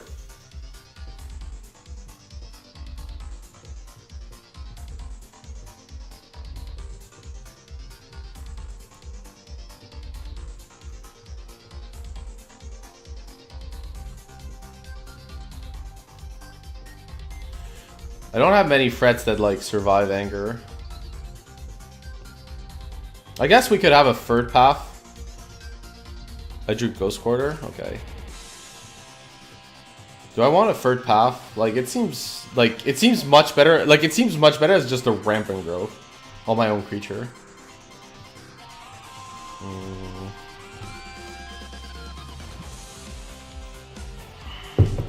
We also have Ghost Quarter. I don't know if we really want this third path. It seems really... It's just like all these cards are so bad against like Anger and Scred. I mean, Cannonball, I guess, is not the worst. Might be better than Wasteland Strangler. It's probably better than Wasteland Strangler, but... Yeah, Displacer can get rid of Storm Breath with Wasteland Strangler, so... I think we'll keep it as is. I think, like, being able to get rid of a Storm Breath Dragon with that, like, with the Wasteland Strangler is too creepy. Well, we have both this hand looks bad, but we have both basics, so I'm gonna keep, because it, like, downgrades their Blood Moon use.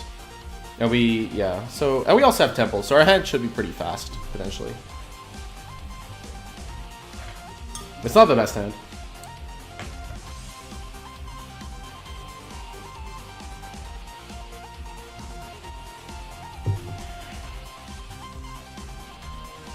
Mountain. What's our plan here? I guess we start with Concealed Courtyard, and then our plan is to play Temple. That should be the land sequence. And then we Ghost Quarter Arbiter. Okay, so Mindstone, sure. This could end up being really poor for us, but there's not much I can do if it is.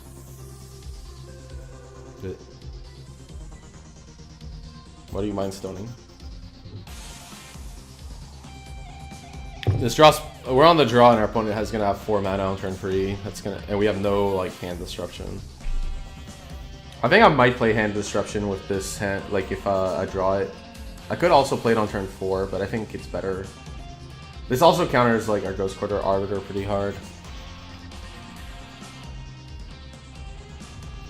This matchup seems super bad. Like. The Ghost Quarters are way worse than normal, and like they have like main deck tons of like spot and mass removal spells. So yeah, we're gonna play Confidant here anyways off Temple.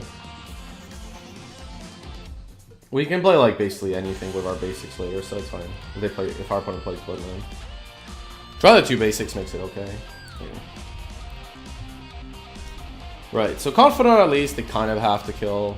Although our opponent, yeah, so they Blood Moon, which is actually okay by us, because we have everything we need, apart from Vile for Fog Mod, I guess. Yeah. They still should Blood Moon. It's really powerful here.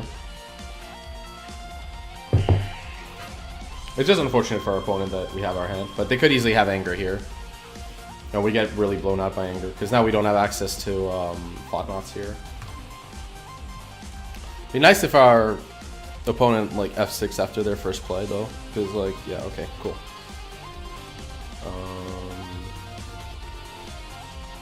Yeah, having the 2 basics actually super powerful. So our opponent kept a pretty loose hand with Blood Moons. Okay, this draw is awful. I'm not even here. We'll attack for 2 first.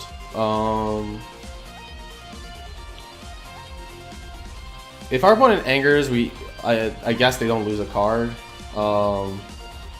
So I don't want to play second Confidant. I'm pretty sure of that much. So let's see here. Like I'm playing the Arbiter or the Wasteland. I don't think the Wasteland Strangler, the way this game has played out, is going to be super efficient. Like, even if our opponent plays that free, we can still attack with the Wasteland Strangler. And if they exile it, next turn we can play double 2-drops. So I think we're going to just play Wasteland from a sequencing standpoint here.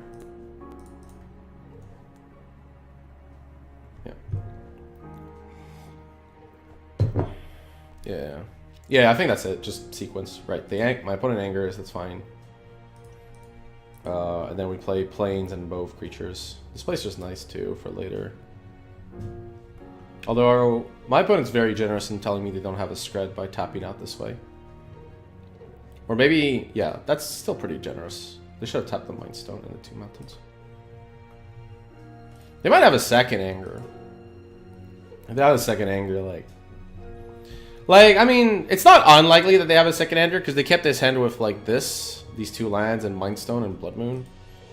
Like I think, I mean, I would keep like 4, 5, 6, like these exact 6 in any 7th card. So, yeah. Okay, so we play Dark Confidant and we play Arbiter.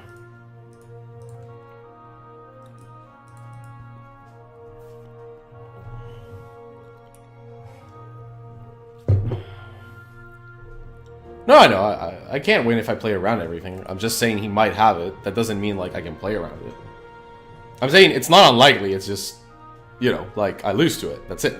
But the fact that my opponent didn't tap, like, the Mind Stone means that they possibly didn't have a Shred or Lightning Bolt. I would just Shred this. Like, this is way more dangerous. Unless you have a second one. A Roast. Okay, well, sure. That makes sense. Gonti. Gonti, the actual uncastable. Shambling Vent. Look at this synergy. Shambling Vent untapped. Boom. Right there. Yeah, Gonti's kind of an unfortunate draw. It's like Thought-Knots here. Like, it's a really good card. Like, they have, like, Stormbreath Dragons and Planeswalkers and stuff, so Gonti is actually pretty good. Just not against Blood Moon. So right now, this Blood Moon is basically holding, like, the Shambling Vent, the Ghost Quarter, and these activations. It's pretty good. With some luck, their hand is like free more. That'd be actually pretty lucky for us if they like go Blood Moon and then next turn Blood Moon and then next turn Blood Moon. And we just kill them with this. They played Scred and Roast, yeah. That's fine. That's totally fine. I can live with that. A Vial at any point would be... Well, not at any point, but like a Vial pretty soon... Like, I think a Vial next turn or the turn after would be okay. To like play Gontis and Thought-Knots, but that's super long term. It also allows us to like tempo stuff out because we only have a Swamp and a Plane, so like Flicker Wisp is also really hard to cast. Like we have to draw like the second basic planes.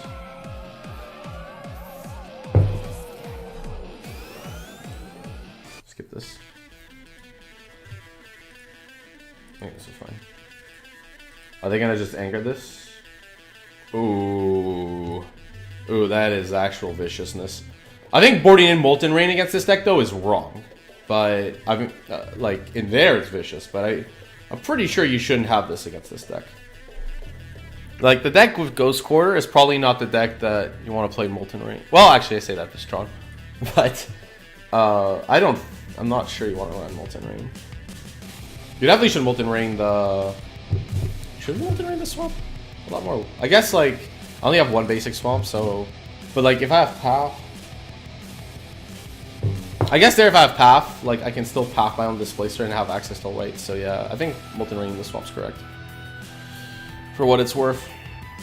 Now we need... I think the ultimate reason to not board this in is I have access to Aether Vial.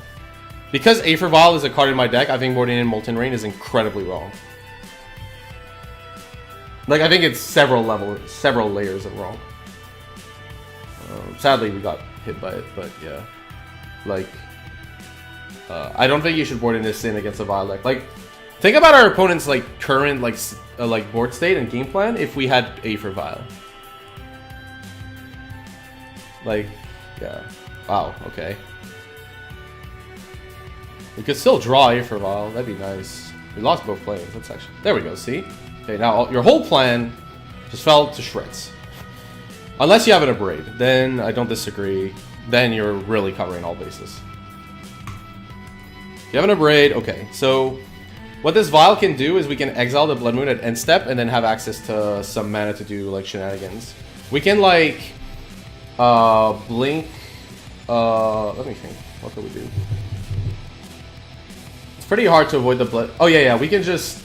Like, when the Blood Moon comes back, we can just float the mana and blink the Flicker Wisp and, like, keep returning this Blood Moon.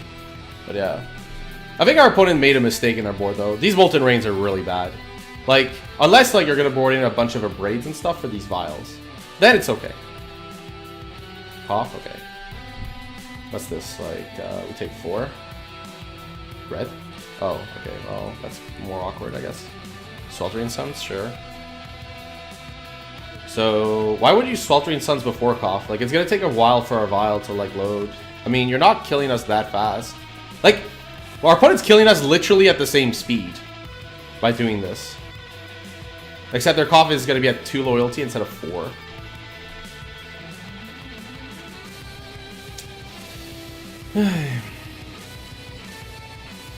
Second Vial would actually be really good.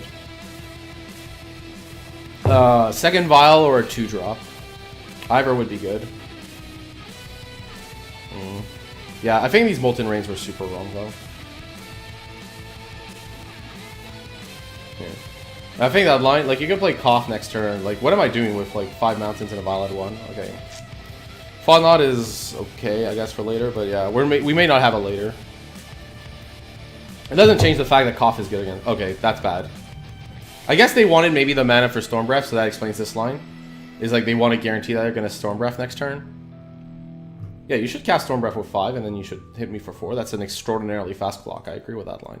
That line's good. If you had Storm Breath Dragon in hand, then my apologies. That's actually a really good line.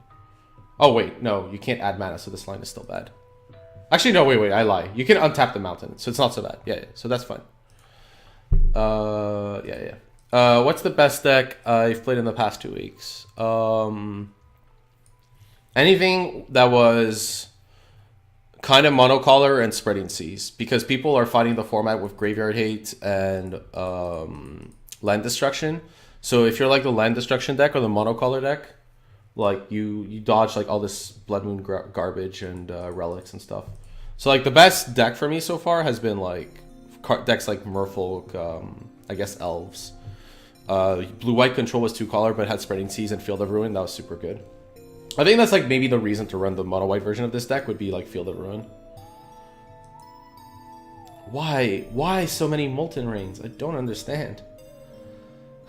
Just... So, also, you didn't attack because you... Oh yeah, this is like the old text. That I feel bad for my opponent. Yeah. That I feel super bad for my opponent. That's kind of ridiculous. Like, if you click the one with Summoning Sickness, you can't attack. That I agree is ridiculous. That my opponent has my full support on. That one, like, for sure. Yeah. Affinity I haven't played. Elves has been good. Merfolk has been good. Blue-white has been good. Anything with Field of Ruin and or Spreading Seas or just doesn't care is good. Gristlebrand only did well yesterday because we had Li Shijian, who's unreal, and we faced no graveyard hate, so we could like keep going silly combos. We got super lucky. We faced no graveyard hate, and we had Li Shijian, who is like one of the best modern players on the planet. So that's why we 5-0'd. A combination of those factors. Doesn't mean the deck is good. 5C humans. The problem with that deck is like a lot of people are also running... Sweepers are coming back in fashion slowly because of like the things I've just said. Yeah. I don't know why my opponent is running 3 Molten Rains against my Aether Vial deck. If they have an Abrade right now, I will understand this whole plan. Like, if my opponent's deck Actually, that's a good point. Like, they have Roast, I guess, against Gurmat. Yeah, they need Roast. It's much better than a Raid in the dark. We have a 2-drop. We can have a Plains. Plains isn't so bad. It doesn't allow us to cast anything, but it's not awful. It's like our last basic. Right, so... Yeah, I'm probably gonna Flicker Wisp this Blood. The problem is this Cough's gonna go to 4, which I really don't like. The opponent should probably sack this Mind Stone. I don't know, we can figure out what's going on. They need to, like, be careful against Thought-Knots here, basically. They have 2 turns, so my opponent is in the driver's seat right now. They have lots of time before this becomes ever a problem. It's not infinite, but they have time. The fact we didn't draw a Tidehollow there is actually kind of a dagger, because drawing a Tidehollow there would have, like, you know, stopped this thing. That card is going to be really hard to beat. We can beat it. Super hard, though. Yeah, so for sure we're taking 8 here. Yeah, not drawing the not drawing the Tidehollow. Even a Thalia would. Thalia wouldn't have done much. Okay. Next turn they can Monstrous this too. That's no good. That is no bueno. We can upkeep get rid of Cough though. So that's actually probably our plan. Upkeep get rid of this so they can't add mana to Monstrous.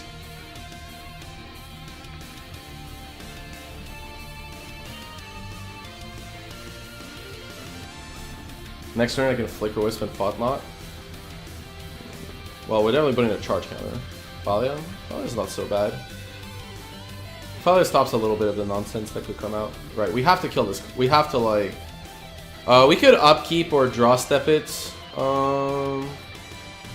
Upkeep gives our opponent less information, so we're gonna upkeep it.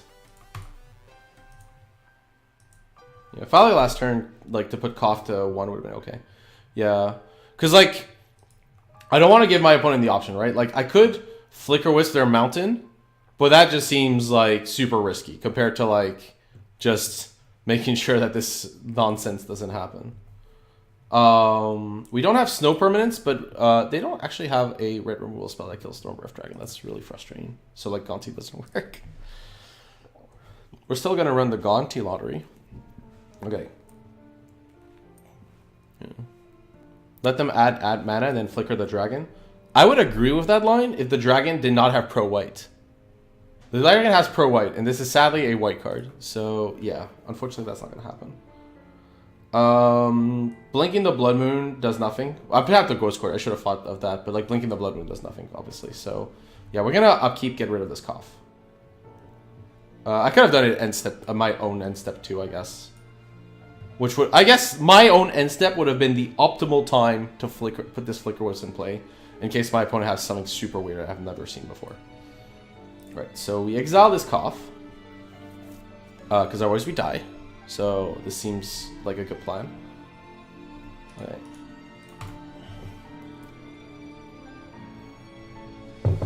We should have been at 6 though, so like I think in a normal game of Magic we should die. It's just we were super fortunate. Okay, so they play a Mind Stone.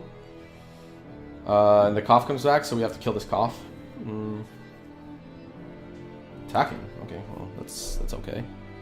Displacer has the Void, yes. Sadly, we don't have colorless mana.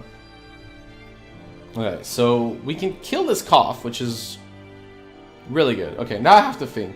I definitely have to tick up this Vial. Kind of sadly, actually. Yeah, okay, so the Cough comes back. We're gonna tick up this Vial.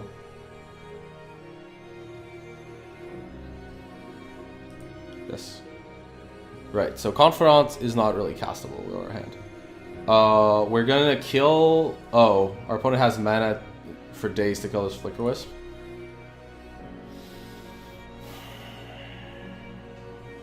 We really need to kill the Cough anyways. Otherwise, I need to hit that with Gonti.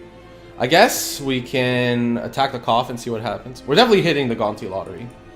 Let's attack the Cough with... 1 second. What's best? Like, can I beat... If their last card in hand is a literal, like, Bolt effect, can I beat it? I don't think so. I think I need to deal this damage. I definitely need to kill Koff. That's a no-brainer. Right, okay, so that's happened. Right, now, the Gonti lottery or not is a different question.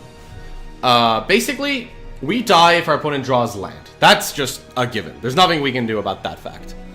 So if they draw a mountain, we just die. That's just, you know, end the story. So this is a tough one.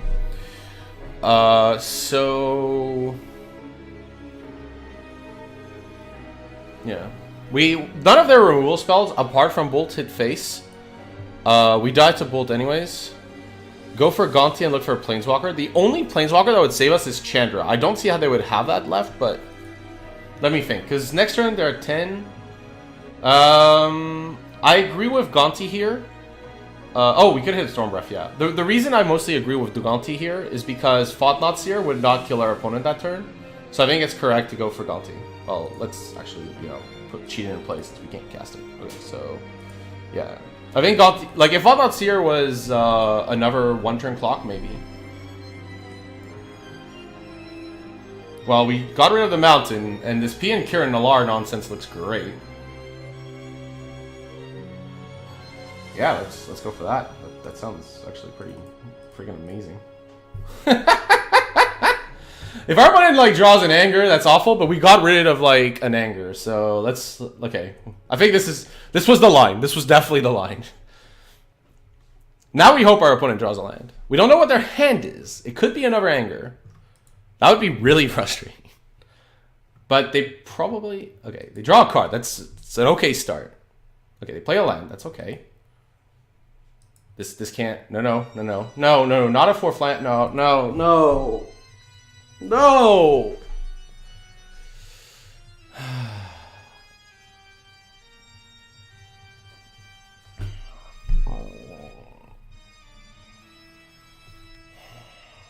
Like, I could have Thought-Knot Seer, but like we lose to the monstrous anyways, so.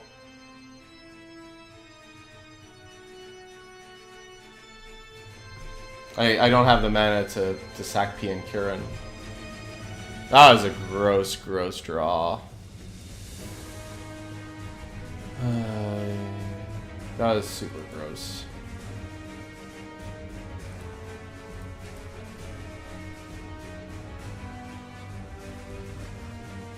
Well, we're not gonna put a charge counter, but we're dead.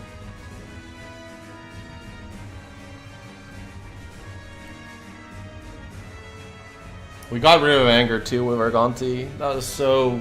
Ugh. I know they play 4, but that was a little disgusting. Like, there was no other card that really saved them, I think, in that spot. Since the thing is, like, if they had Mountain and Monstrous this, then they'd die. Do they die? Yeah, well,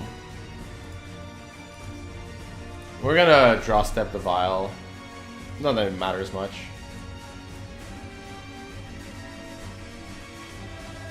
That is super brutal. Like, I'm pretty sure our opponent, like, massively... I don't know about the plays. The cough is, like, the cough is fine. Like, the cough I don't mind, because, like, that I think that's ludicrous that's how that works. Yeah, they also had Sweltering Suns. The last card in their hand was a Blood Moon. That makes the most sense. The last card in their hand being a Blood Moon made a lot of sense.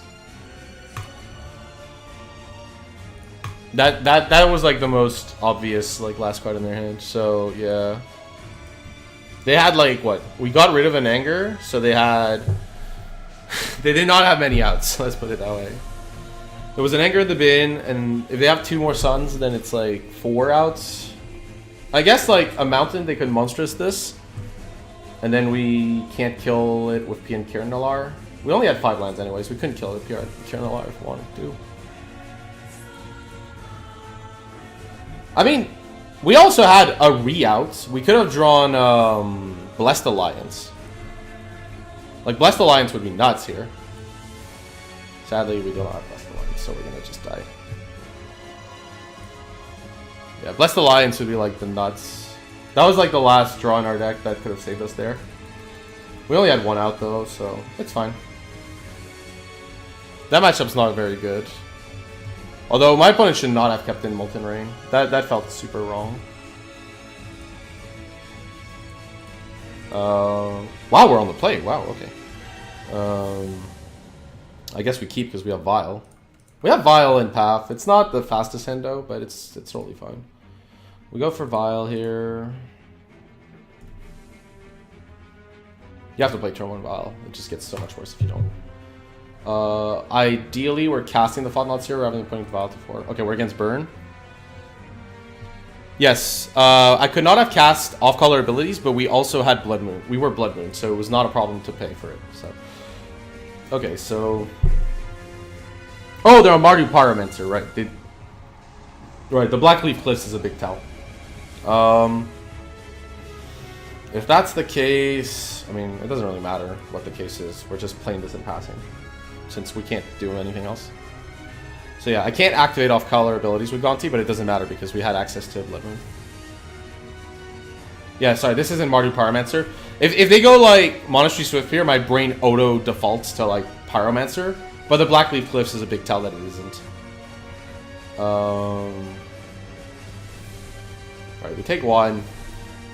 And here they probably have a Pyromancer because they would have like played everything else here. So this is kind of tough because I don't like giving my... They are on Burn. They are actually on Burn. Okay. Okay, then that changes things. What? Blackleaf Cliffs. I don't... Okay. This is a very strange version of Burn if they're on Burn. Or a very strange version of Mardu Pyromancer.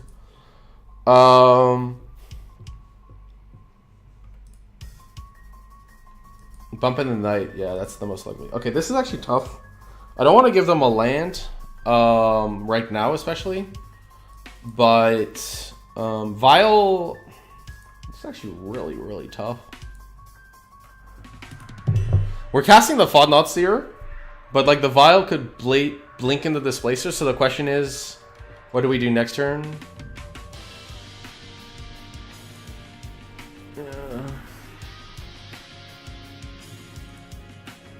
This is actually a really tough one. Yeah, I could see a Ferd Rest in Peace on the board for what it's worth. I'm sure there's like a card that's garbage that we could remove. This is actually a super hard turn. I don't want to give my opponent a land, but I don't want to take 2 damage for free with Eidolon. I'm fine with them taking damage. I'm going to just path this now. I don't really care about this Eidolon because we have Vile. Yeah, okay. We're going to path the Swiftspear.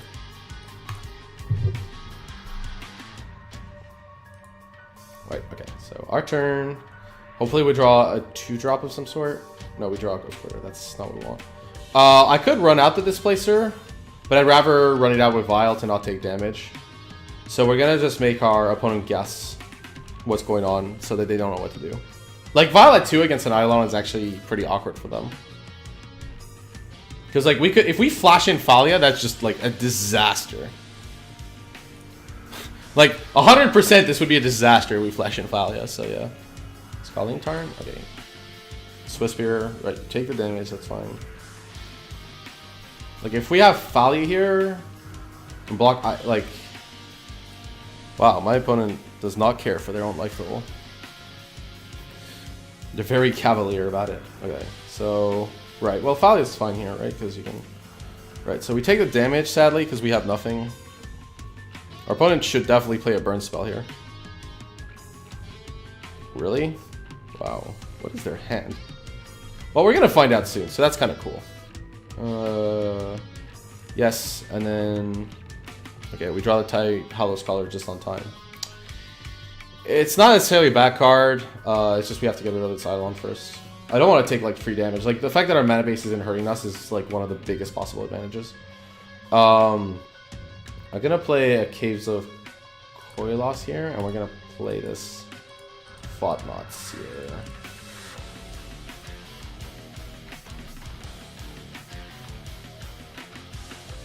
What? And we're gonna get, like, maybe an answer to what's going on. It's like... It's really weird for my opponent to not play a burn spell unless they have another Swiftspear, literally. Searing Blaze, okay. Well, we're definitely taking the Searing Blaze. It's not even close. That's like, yeah, that's an auto pick. Right, so now We can just F6 because it doesn't matter. Our opponent's not Rift Bolting us end of turn. It turns out this Eidolon has actually been much better for us than it has been for our opponent. So that's kind of cool. I think that's the problem with Eidolon. Is like in matchups like this, Eidolon is an active liability.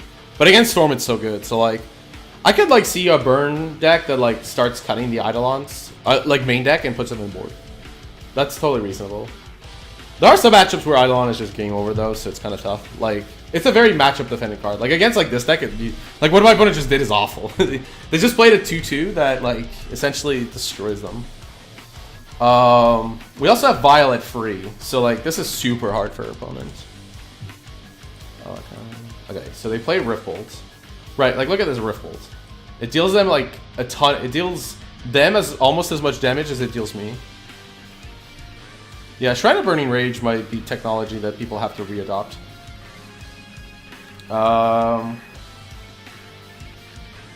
It's a little awkward if our opponent drew literal Lightning Bolt here. If they drew Lava Spike, then this is totally okay, because they Lava Spike us, and then we know we can block. But our Thought-Knot Seer is like pretty safe to block no matter what here. They don't even attack. Wow, okay. It's actually a tough turn because our opponent didn't. Do anything here. I'm kind of tempted to. They didn't even play the Stomping Ground. That's actually pretty big. I'm kind of tempted to not Violent the Displacer here. Yeah, I think that's correct. Don't Violent the Displacer. Okay, so we're not gonna put in a charge counter. It's only bad if we draw Never Displacer, literally. I guess it's bad because like we could activate Shambling Net, but I want like the mana, so it doesn't matter much. Okay, so we play a second Ghost Quarter. Also, our opponent maybe doesn't want to expose their green land. Maybe they're on like Junburned. I don't know if they have a burnt spell or not in hand. I'm gonna attack them with Thought-Knot Seer. And we're going to... I just want to see what happens here. Right, they just take the damage, that's great. Right, and here I could do one of... I could like... I think with Thought-Knot Seer, them drawing a card is okay. Like, I want to make them draw a card with Thought-Knot Seer and then take it while they're tapped out. Then I get more info on what's going on. But then I guess Shambling Vent can't block. I'd rather surprise, I think, my opponent here. Let's see. How much is Shambling Vent to activate? Free? So... 1, 2... Yeah, then I can't activate this place here.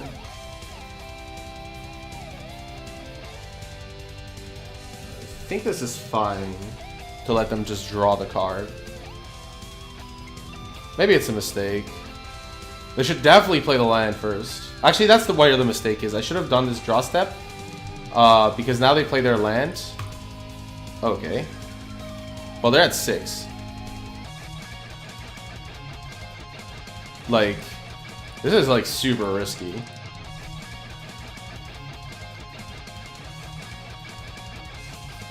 Okay, we go to 8. That's fine. Like, right. Like, I'm not gonna kill this Eidolon. Let's be perfectly honest. Now we're gonna flash in a Displacer. If they have Searing Blaze, do we die at the Searing Blaze? That would be actually awkward. Yeah, that might have been the mistake, actually. I should have drawn a draw step because if my opponent draws literal Searing Blaze, we die. Oh, that was bad then. Actually, I could just activate Shambling Vent. So, yeah. I think here the plan is just to block with Displacer and kill them with Thought-Knot next turn, because there's nothing they can do. Like, if they Searing Blaze, then we can just displace whatever, so we win here. There's no card our opponent can cast here. Main deck. Because, like, they get Searing Blaze before blocks. We go to 5, and then we animate the Shambling Vent and win. We could Ghost Quarter our own Ghost Quarter to not even take damage from caves. Right, so here the line is we just block a Swiftspear. I guess we would die to literal like we can't even die to Boros Charm because it's not a card they have with that mana. So we don't even die to Boros Charm because it doesn't exist. Right, so do this. block. Yeah, our opponent was probably relying on us screwing up here. And now, like, they could Searing Blaze, or we just displace... Oh, right, but if we displace, then it taps, like... Oh, the creature comes back tapped, it's fine. We win. There's nothing they can do here. They could cast a spell, I don't really care. Right, exactly, Searing Blaze. Right, okay, so... at this point, we want to just blink this Swift Spear to not die.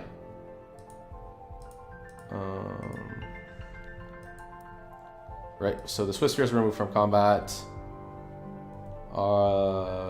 We go to 5, and then we go to free, and then we win with this Tide Hollow, with this Thought-Knot Seer. I upped it, it's fine. I clearly upped it because I knew what I was drawing. Yeah, so that was nice. Okay, so their own burn. Campbell is totally unreal. Blessed Alliance is okay. I mean, it's clearly fine. Wasteland Strangler is okay too. Dark Confidant's not so good. Blade Splicer's okay, but not great. We also have a lot of freeze. Let's see here. Rest in peace. They're playing black, so black is a pretty weird... Like, we might get hit by some sideboard cards I haven't considered. Arbiter is a little less good, but, like, Burn usually gets Mana Light, so it's actually not that bad to Ghost Quarter them. Blade Splicer is really good, though. We're on the draw. I guess Flicker Wisp might be the worst one of the lot, since it doesn't really do that much. Like, it's a free one body. It dies to, like, even unkicked. Yeah, we'll get rid of the Flicker Wisp. I think it's the worst one. We don't have, like, infinite time for value. And, like, it dies to Searing Blaze, like, unkicked, so... Yeah, we'll submit this. Yeah. That's kind of nice. They played Eidolon, and that's how we won. They played Eidolon, it was much better for us than them. So... This is actually a really hard sequence. I'm pretty sure we're gonna just play Thalia, though, so... I'm not gonna, like, Tide Hollow Scholar this early. Goblin Guide? Well, that's awkward. Unfortunately, Goblin Guide is almost always gonna hit us for lots of damage. Okay, so... let's see here. We could play Temple. If I get a second Temple, play Thought-Knot, but then, like, the turn after it's Thalia. I think Thought-Knot is so powerful that it's worth playing this Temple. And then I'll discard a... Let's see... Shambling Vent? Or Shambling Vent is really good later. I guess I can discard... I could discard a Plains if I don't think my opponent's on Blood Moon. It seems unlikely that my opponent's playing Blood Moon. I'll take the risk that they're not playing Blood Moon. They might play Molten Ring, but we have Thalia, so it's all fine. Okay, so Spear. Well, if they don't play a land here, this is actually a decent trade for us. Okay, Wasteland Strangler? Well, if they ever they know about this, so if they ever suspend Rift Bolt, it's super bad. Okay, so let's play Thalia, because this is basically, like, locking them out of everything. If they don't draw, like, a land, this is just GG. Like, I mean, it makes the... Yeah, so what are you going to do here? Like, you can't play a spell, so... Unless it's 0. If you have Literal Gut Shot, it's good. Rift Bolt? Oh my god. Oh, that's great. That is actually pretty incredible for us. Since we get to Wasteland Strangler... something? I don't know what. Oh, you obviously don't attack here. Attacking here is just awful. Yeah, like, this seems really... I think my opponent just realized they're like, they have Wasteland Strangler. I have 1 mana. They have Thalia. Yeah, this is over. Oh, wow. That was brutal. That was just disgusting. Right. I think if you're going to play this deck over the mono white version, it's almost exclusively for Thought-Knot Seer. The black cards have not been... Tide Hollow Scholar is very good. Actually, Tide Hollow Scholar has been super, super good. But not much else has, like... Displacer's okay. I guess we haven't faced a matchup where Displacer would be nuts. But you can play, like, I could easily see, like, an Eldrazi, a mono white Eldrazi version if it wasn't for Tide Hollow. Because I think that's, like, the main black card you want. Wasteland is okay, but, like, only in certain matchups. I think, like, Field of Ruin is so good that maybe playing a deck with Ghost Quarters and, yeah. Nice hand. We're on the play, so I'll keep this hand. It has colorless. Yeah. I mean, greatness at any cost. And I also deliberately, although it would cost me more tickets to rent these, I deliberately got the Ravnica ones for you. Because I think Bob Maurer should be featured. Oh my god, this is awful. Well, at least the Confidants are really good here. We're going to start with Confidant. I think, one second. This is actually really hard. Because Confidant gets us to our land destruction a lot quicker. But they just go with Tower to start and no 1-drop. Yeah, okay, we're going to play Tidal. I wouldn't be shocked if my opponent has Natural Tron. Oh, they have garbage. Okay. Oh, Walking Ballista is hard. They have Stirrings. Ugh. This is actually a really tough pick. I have no understanding why they went Tower rather than Forest first here. That makes no sense to me. Like, why would you tell me what... I guess Ancient Stirrings does the trick. Okay, what do we want here? Because they could easily Stirrings. Like, Scrying is, like, really good if they Stirrings into a land. Ballista kind of crushes us anyways. They could easily, like, Ballista the Confidant away. I think, like, it's fine. Like, I want to disrupt them on mana as much as possible.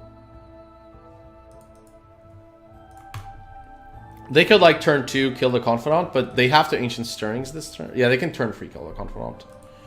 So that's actually kind of awkward. Right, so we know their hand. We're going to know their hand perfectly.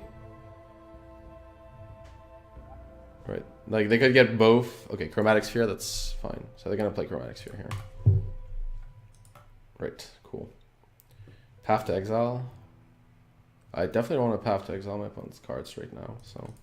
We're going to play the first Confidant, play Shambling Vent, and attack. And then we're going to play 2 Confidants. And I'm going to hope my opponent doesn't get there. That's basically what we're down to.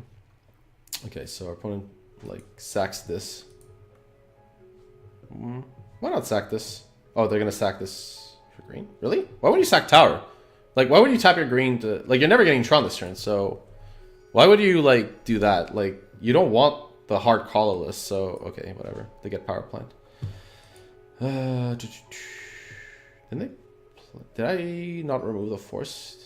They drew a card I didn't know of, so yeah, I should remove that. Okay, they have Power Plant, and now they have Ballista for 1. Really? Okay, yeah, they don't have. I just assume, yeah. Right, you should kill Confidant now. This should not wait. Right, exactly. Good play. As for us, we are all in on Confidant being awesome. Because, yeah, we're going to lose to Ugin if our opponent gets the Tron land, naturally.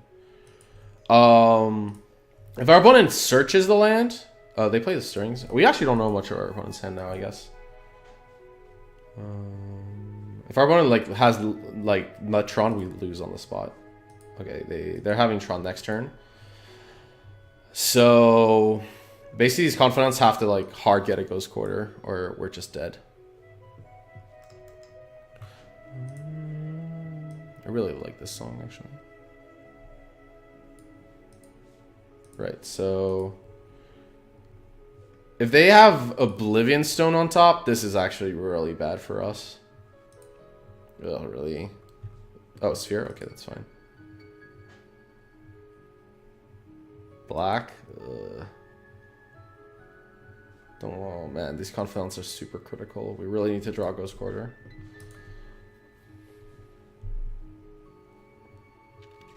Yeah. This is all not fine. I don't really care about... I guess the Path to Exile can get rid of World Breaker, so it's not super bad, but... I don't think that's the winning line. Dismember our Confidant? Yeah, that's fair. Oh yeah, they did it properly too. They floated a black to lose less life. That's great. I actually like that a lot. Well, we gotta get Ugin. There's no... The problem is they can World Breaker our Scholar, but yeah. Actually... Oh my god. I don't want to path our own Scholar in response, because we still need to deal with this World Breaker. It is a line. Our line could be we Scholar, and in response we path our own Scholar. But I don't think that line is leading to us winning the game, because then we need to draw a path. While otherwise we need to draw another Scholar or a Thought-Knot Seer to get rid of Ugin. So I think it's okay to just Scholar here. So we're going to play Scholar, Vial. Yeah, okay. Like, we can't let Ugin resolve. We just lose to that card. Like, it's just game over. So, yeah. Okay. I guess we tap these. They have Ugin, Sylvan Scrying, and Sanctum. Sanctum's super bad for us. This doubles down on their threats. There's nothing we can do, though. Like, I have to take this Ugin. This is not a colorless card. Right, so we took Ugin. Which is just delaying the inevitable. The inevitable. We still, like, have... what's it called? We still... I mean, sorry, outs, right. If our opponent... If we draw... They have Sylvan Scrying, though. We need to draw really well off this Confidant. Like, nuts well. What the hell is this? What the? Come on. Once. Oh my god. Really? Like, really? Dear God. That's what you drew? Oh god. Oh, this is horrible. Oh my god. I hate this card so much. It's awful. This card is the worst, one of the worst they've designed in recent years. Ugh. That's just horrific. Okay.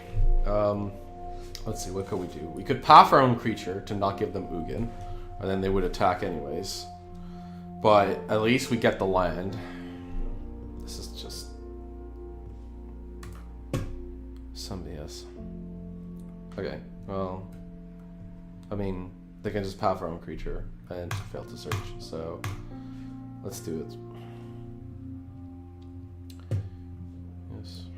Let's just get out planes, I guess. It doesn't really matter. Ooh, Emrakul is a ludicrous card. Right, do what you need to.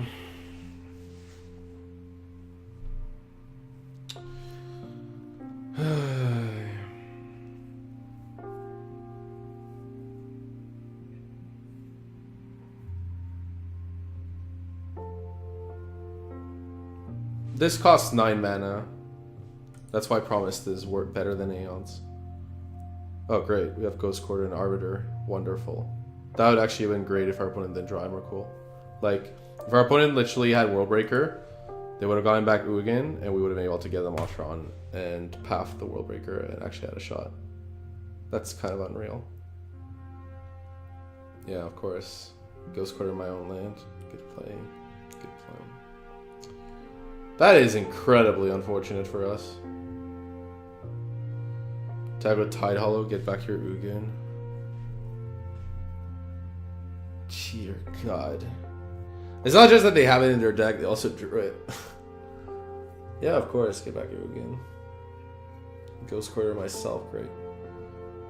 Man, I can't even imagine if Ghost Quarter was the next card. That would actually have been incredible. Like, that draw Linen into Ghost Quarter is actually unreal in our favor. If they had, like, just Worldbreaker. Because then... I guess I wouldn't have pathed end of turn just because of the possibility, yeah. Yeah, the music is, like, just sadness. They look at our deck, too. Oh, no, we can't search. I would have, like, paid 2 to search there, right? Like, if you pay 2 to search, then you can, like, remove any... you can tutor my deck. You can, like, look at my deck. Okay.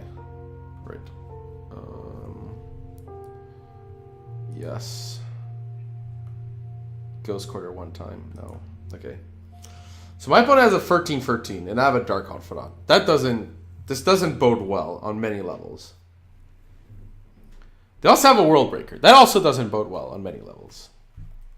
None of this is good for me. I could Thought-Knot Seer. I guess that's still the best value play. And I guess I could attack with the Confidant here, since my opponent is unlikely to block. Let's attack with Confidant first. Let's make our opponent ask themselves the question. Because they don't have Displacer, so I could, like, have Eldrazi Temple.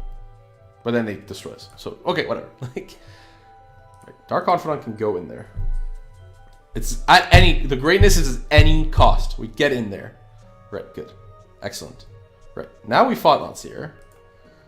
And we hope for the... For really the best. Like, I don't know what we could... Like, yeah, that Emrakul was beyond silly. Okay, so... We can't beat Ugin, so we're going to take Ugin. That's actually kind of an easy pick. There's just no way to beat that card. So we're going to pass this turn to our opponent. They're going to attack us for 13. They're then going to World Breaker our Shambling Vents. They're at 10. So then we draw Ghost Quarter. And... Oh, no, that's still not good enough. We draw... No, sorry. We draw Eldrazi Temple for this Displacer. Then we can... bounce both. So we can then bounce the World Breaker, attack in, then bounce the Emrakul. Like, so we can, we can attack in. Then we bounce the Emrakul, we chump block the World Breaker. Then they play Wormcoil Engine. Then we get another land off Confidant, and we hit a path. It's easy. That's our line. And all it took was our opponent just got lucky and drew one card. It's fine. But we have, like, this insane line now. If we get, like, insanely lucky. Right, so your World Breaker here. That's easy.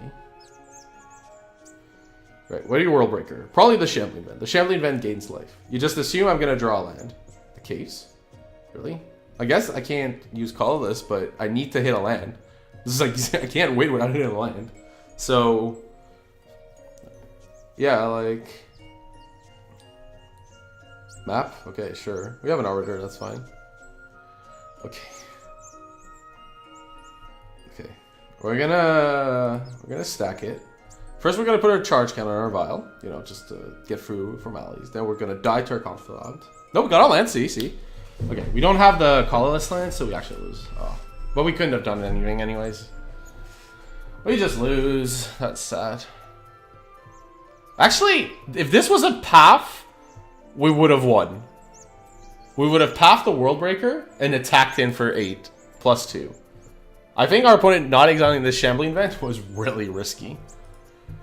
Yeah, our opponent just gave us an out by not exiling the Shambling Vent. We didn't hit it, but hey, look, it was an out. Okay, can I actually win? I can't beat this card. So I have 5 mana. Can't attack for that. No, so I can't draw a card. Okay, we're done. I'm not gonna bluff anyways, so whatever. Okay, that was fun. The fact that our opponent gave us an out was pretty unimpressive, I have to admit, though. We want Stony Silence. I want to board out 2 vials for that reason. We want to board out at least 2 paths. They have World Breaker 2, so that makes it a little better. Wasteland Strangler is not very good, though, so we can board those out. Gonti, like, never really getting us a card we care about. I guess, like, they play Thoughtseize, but it's too slow. I think it's too slow. Okay, so... Oh, and we want this Mind Stitcher for sure. I just didn't see it there. Right, what do we not want? All these cards are great. And then these are... The Mirror Crusaders are okay, usually. They, because they're just not killable by a lot of things, and they have 4 power. I guess Blade Splicer is, like, okay, but not... It is colorless against Dugan. That's actually pretty relevant. I could go... I don't want to go down to no paths. And I don't want to... I could, like, go down to no vials, I guess. Yeah, no vials is probably the correct play. Okay.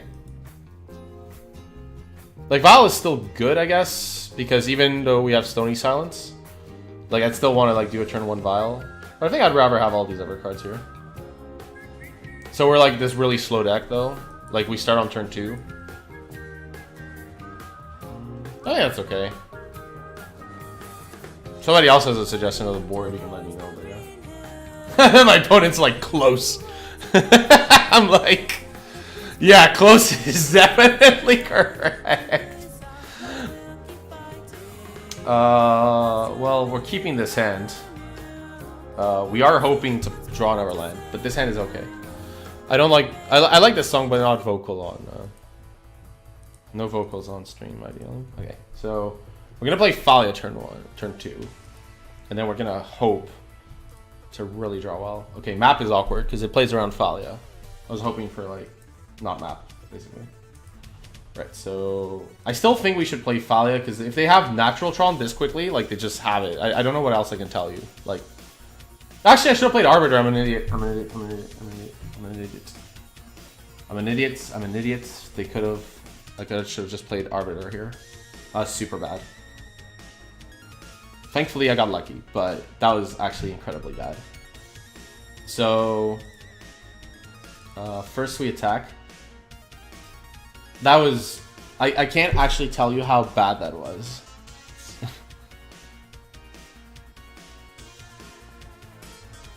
Okay. Right, so now we play Arbiter rather than Thought-Knot Seer, because actually we could play Thought-Knot Seer this turn. It's the most pressure. It helps them search though. I like Thought-Knot Seer though. It's just like the biggest body. Yeah, that was just bad. I should have played Arbiter that turn. It's okay. We want to play Thought-Knot Seer for the speed. Ooh, this is actually an interesting hand. They don't have another trump piece. It's also important if they like have a trump piece for this. My opponent could Ghost Quarter mine. Do I care if they do that? Right, Spatial Contortion kill... Okay, Spatial Contortion is important to know about. What's actually a problem here? They're probably going to Sylvan Scrying. So I want to take the O-Stone or the Scrying. I think the O-Stone is easily beatable though. So we're going to take the Scrying and like continue on that destruction plan. I know Scrying like isn't good against Arbiter, but yeah. They have it next turn now, so yeah. Right, so they have Tower. They could Ghost Quarter, but it still like makes them a turn slower, so that's okay. Right, so they Ghost Quarter ours, which is like it looks bad here, but like right, we want white. But it's not actually that bad because it slows them down by as much as it slows them down by turn 2. So yeah. Right, Stirrings. Like if they hit their Tron piece here, Karn, okay.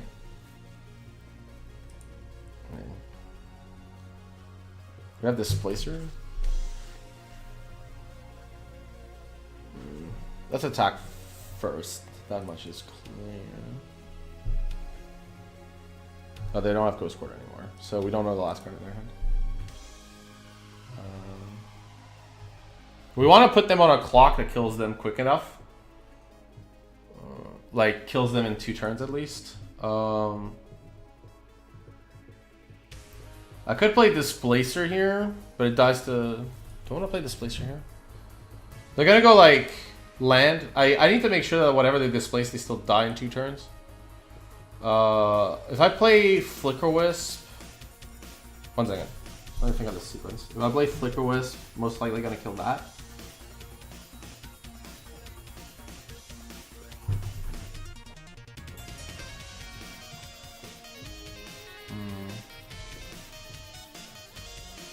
I could play Arbiter, but that doesn't actually seem that good here. If our opponent like searches for a Tron piece, they're not going to hit it for another turn, so... I like Flicker Wisp the most here, because it disrupts this turn rather than later.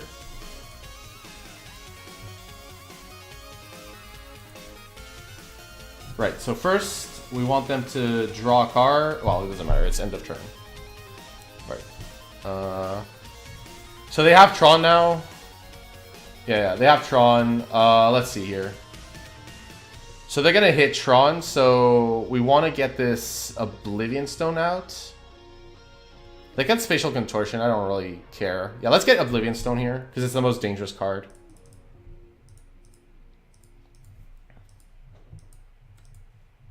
Yeah. Now they have a land, so like, if we draw a Ghost Quarter, that's great, but if we don't, we can still, Right, our opponent has Spatial Contortion, which they probably have to cast this turn. We have Path? Path doesn't really change anything. We're just gonna attack here. Karn doesn't really do much, which is nice. Stone would have been bad. Actually, we have Thalia. Stone wouldn't have done much, but yeah. Yeah, so they do that. Okay. Then we play Tide Hollow Scholar and no Ugin one time. Yeah, Tide Hollow Scholar is good here. They already have Tron, so yeah. We know we're getting at least a Karn. Yeah, we're getting Karn here. Since it allows our opponent to win through, like, exiling our Thought-Bot. So they're gonna go for mine. They have 2 Force in hand, that's actually really good for us. Okay, so... The good news is Thalia, like, really hurts this, and if they draw a Wormcoil Engine, we still have... What is this? This doesn't look good. Oh, I guess, like, they still need... Yeah, Stirrings? Okay, that makes sense then. Yeah, they can't Ugin us as a Thalia. Yeah, sorry, you're right. So I would have taken Karn in that spot. Okay, Wormcoil Engine. They cast it, we path it, we win. That's fine. I don't like path too much in this matchup, but it's totally fine, like, to have 1 or 2.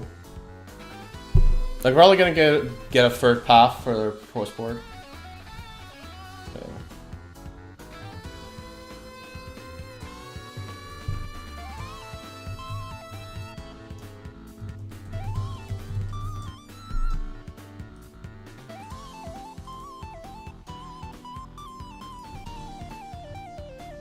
I'll be honest with my opponent.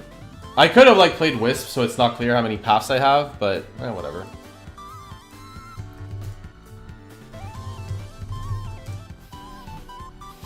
My opponent's, like, fair. I think after last game, like, that's totally fair. Yes! Yeah, Wasteland is bad, so... I could board Rest in Peace against Emrakul, but that just seems really loose to me. Like, incredibly loose. Okay. So we boarded our Vials already. Marin Crusader is a little worse on the draw, so I'll have a third path, because Marin Crusader is worse on the draw. And they have Spatial Contortion, which makes Marin Crusader worse. Yeah, I think this is fine. Submit.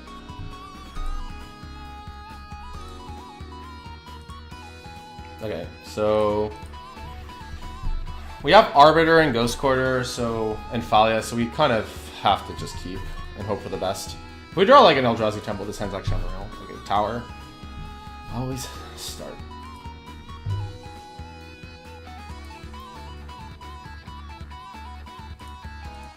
Yeah, our hand's pretty land light, which is unfortunate.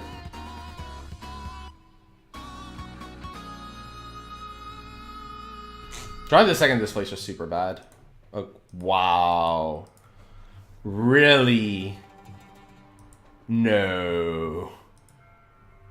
Okay, this is... The Tide Hollow is kind of a dagger. I probably would have played it this turn, but...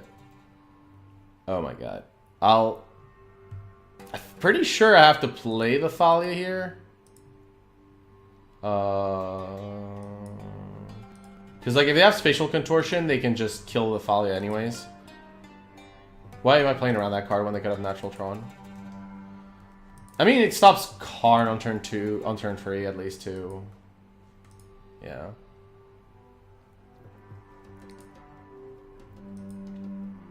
Yeah, fair enough. Okay. Sack for green. Why would you sack for green at end of turn? That was a weird one. Like, why would you sack end of turn? Like, there's just no drawback to doing it during your turn. Like, 0 drawback to draw your card, see what's up, and then, like, make a decision. Of note, if we don't draw a land, we're in insanely dire straits. Because then we're potentially priced into Ghost Courting and Tron. And, yeah, that's super bad. Okay, they don't have Tron. That's a good start. Well, Campbell's not a bad card. Just right now, it's not very good. We're going to attack with Thalia and see what happens. I'm 100% playing this Arbiter, though.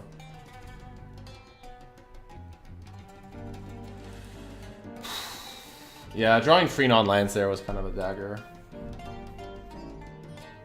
Our opponent has removal, because they clearly, like, left 2 mana up and kept their hand. Okay, so...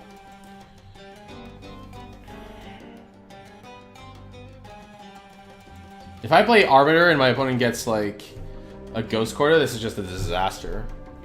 I could also like assume that my opponent has a removal spell for this Thalia and path my own Thalia. But I think we're just gonna like have to hope to draw better and play this Arbiter. Yeah, our opponent's gonna like Spatial Contortion the Arbiter, I'm suspecting. That's okay. It's fine. We can't let them Spatial Contortion follow. Like, they have the decision anyways, but like, we need one of these two to be in play. Right, so they got Arbiter, that's fine. It's kind of awkward, like, a land there meant I wouldn't have like Ghost Quartered right away, but yeah. Pay one more, please. There's Thalia. Like, Thalia's really good here. But like, yeah, I really need, if we draw like an Eldrazi Temple, that's nuts, because then we can go Thought-Knot and like do something. Okay. We have this Ghost Quarter. We're kind of okay. They have a second power plant. That is useful info. They gonna go for Oblivion Stone. Walking Bullet. Oh my god, that is bad for me. Yeah, we really need to draw like Temple. Temple. Ugh. My hand is actually uncastables. Wow. I felt we've been unlucky this game. Yeah, I can safely say that. We're gonna path it in the end of the turn their Ballista. I'm not gonna Ghost Quarter now. We're so far behind. We need to get like insanely lucky anyways. So yeah. Yeah, this game isn't close, sadly. What it said is this promo, okay.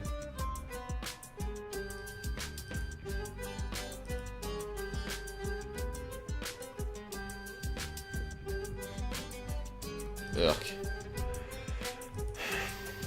I'm just trying to wonder if I can win if my opponent gets the land they want from this.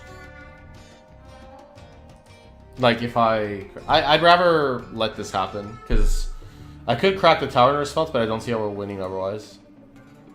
Like,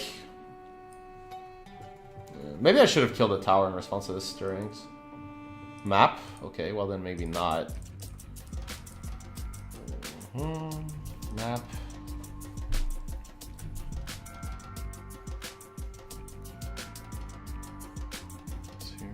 This is all fine. You can draw as many cards as you need to. I'm not gonna judge. Okay. I guess this is kind of awkward because we really want to path a Wormcoil Engine later, but I'm like super far behind, so. And this card is not, like this card is already beating us, is gonna beat us on its own. So we're gonna path it. I'm also, like, I think the stream is stuttering, so I'm really sorry for people. Like, I'm having frames dropped, and on top of that, my moto's slow, so like my internet's bad. Probably because it's 6 p.m. And yeah.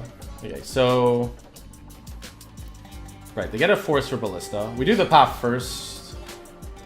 Right, so now I don't have to go Squirter right away. I can just wait to see what I draw.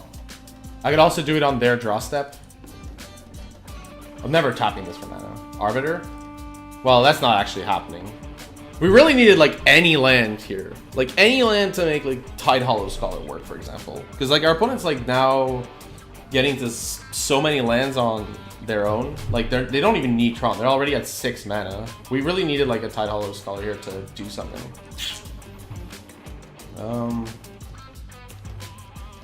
I don't think playing this is gonna help though, so we're just gonna still go with the plan of killing the tower on draw step and hoping for the best.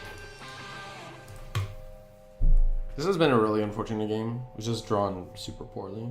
Like this plus path were like our no wait, we were on the draw. Yeah, we had 5 draws. So yeah, these 5 that I can't cast are like the draws or something. Hey, whatever, it's fine. These games happen. Just assume they happen.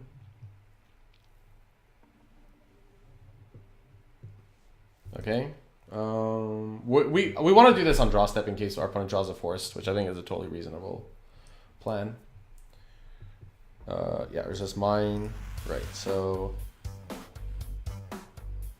right, they're on draw. We kill tower.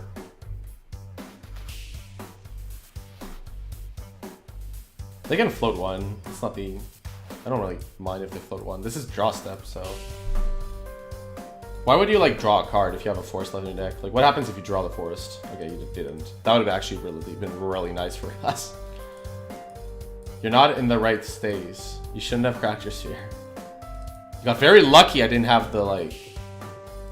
yeah, so like you didn't draw the forest, because that would have been really funny for me. If you had drawn like forest there, I would have like laughed so hard. But yeah, unfortunately they didn't, and now they can just Karn. Because, yeah. This is like how long this game has been. Okay, they get Tron anyways. Cool. They don't have Karn then? They have Fraktusk, okay. Whatever.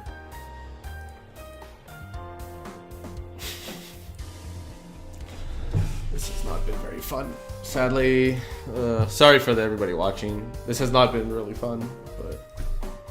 We had to, I'm pretty sure we had to keep our opener, and like not drawing a land was... Yeah, just whatever. You should have Karned last turn our land, by the way. Like, that was how we would have won. Because our opponent, I'm pretty sure they had Karn. So, we would have won by... Yeah, we're gonna get to there. We would have won by, potentially, by going Tidal or Scholar, get the Karn, they draw nothing, and then like... We would have to draw pretty well, though. That was frustrating. How did we do? We went 3-2, right? We started, I think, I'm pretty, yeah, we went 3-2 when we lost the Scred, but we beat the Burn player. Or like the weird Burn deck. Yeah, that's right. Okay, sure. Yeah, the Scred player with like the, yeah. I'll open the chest, since it's a war chest. We open those. We got... Yes! Finally a good chest! Finally! Jeez. All the chests I've had so far is so bad. Finally, dear God. That was nice. Okay, the league was good. League was profitable. Right. Okay, that was nice. I desperately like had such bad luck with chess recently, so that was a really nice change. Anyways, okay, that aside. Right, let's make some changes. I'm not going to run another league, but let's make some changes to the deck. And we'll also build the mono white version. I think like those are the more important parts. So we might want a third Rest in Peace. What did I not like? Yeah, we didn't open Mirroring... Yeah, Mirroring Crusader, like, we just didn't face the matchups with this card as good, so I don't want to cut it. Gonti felt like it was very cool. Actually, I would not cut it because it was very cool. That's why I would cut Gonti. Not because it's bad, but because it's cool. Pontiff, Pontiff seems important.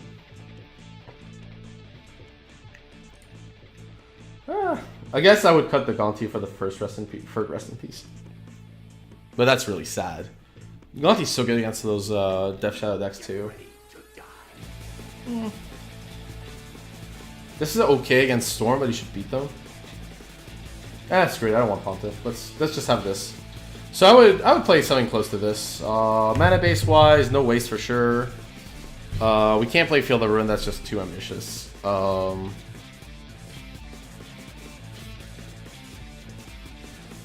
I think the Creature Suite was pretty good. I'm okay with this deck. You could like replace the Blade Slicer if you want, but yeah. This is fine. I thought the deck was like playable, but like probably tier 2 rather than tier 1. Let's build a mono white version though. I'm kind of interested to see how that would look. Mono white taxes. So you're mono white, so there's a lot of options. Okay, so you want to play the good cards in Sony Silence and Rest in Peace. Those cards are always awesome. Okay, then we want some... Okay, I have to put quantity 0. Then we want some Field of Ruin.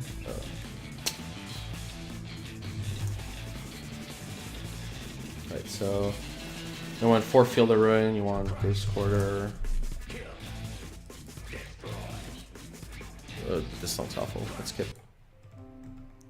Alright. 4 Ghost Quarter. We want 4 Ghost Quarter, 4 Field. Thalia. We want at least 3 Thalias. We might want 4. put this like here for now. Whatever, I'll put it on the side. So Thalia, Flicker Wisp. It's less good in this version, but it's still okay. Right, Flicker Wisp.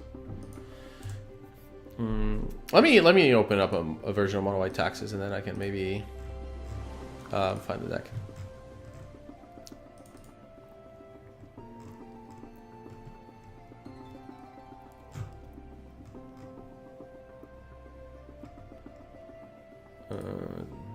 Yeah, my internet's being rubbish. So yeah, sadly. Anyways, Mono White Tactics. Okay, so yeah, A for Vile. That does seem pretty important. Vile is important. How many Vile cards are there? Or I put A for V. A for V. Jeez, that's a very specific. Leonin Arbiter. Yeah, they play Horizon Canopy. Yeah, that's fair. What? Did I? Is it not Leonin Arbiter? Oh, okay. That's why.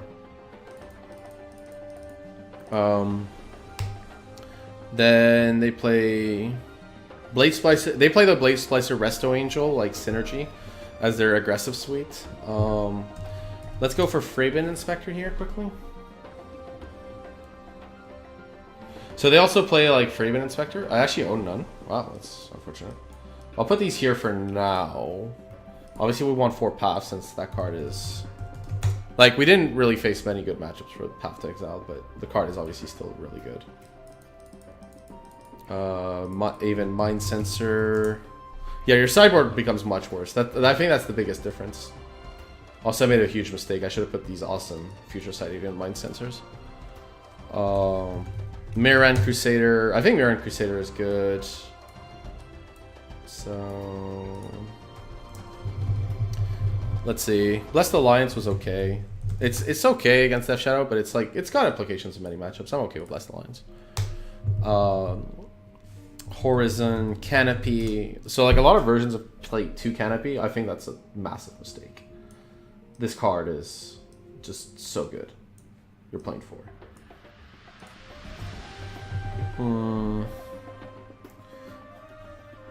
Let's see.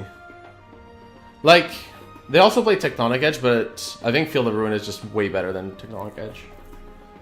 Now the question is, we want to play Eldrazi this place, I'm pretty sure, because it's like, it's pretty decent. Right, so that's all the free drops. We don't want more. We could play like a Thought-Knot, or we could play Restoration Angel. One or the other. If we play Resto Angel, like we have no hand disruption. Really love Restoration Angel. I guess this deck is much more all in on the Mana Denial plan. So it looks a lot more all in on the Mana Denial plan. If that's the case, do we want? I don't really want another free drop. There's already like a ton in this deck. I mean, I guess we're gonna have to put Displacer or something. So I'll put the Resto Angels here, like kind of as a consideration while I think about things. Thought-Knot Seer with Temple. You know what? I really like Thought-Knot Seer. And the cost is really low, so I kind of like it here. Like, I guess you want to play a lot of basic planes, but you have Field of Ruins, Ghost Quarters, and Eldrazi Temple.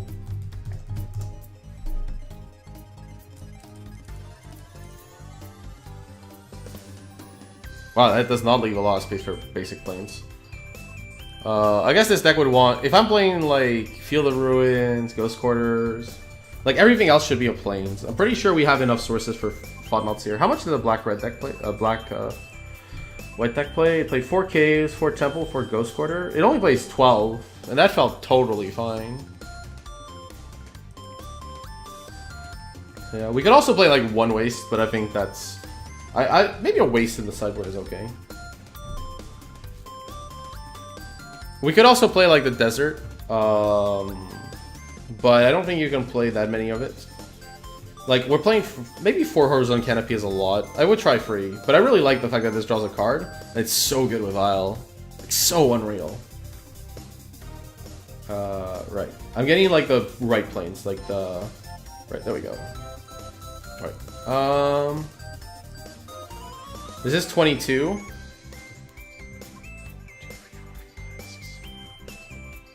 7 basic planes feels like more than enough. This is a lot. We can't play this many. I play like 1 Resto Angel. You can play like Thought-Knot Seer or Resto Angel. Is there any other Eldrazi we could play here? I might put the Canopy back in. I really like Canopy.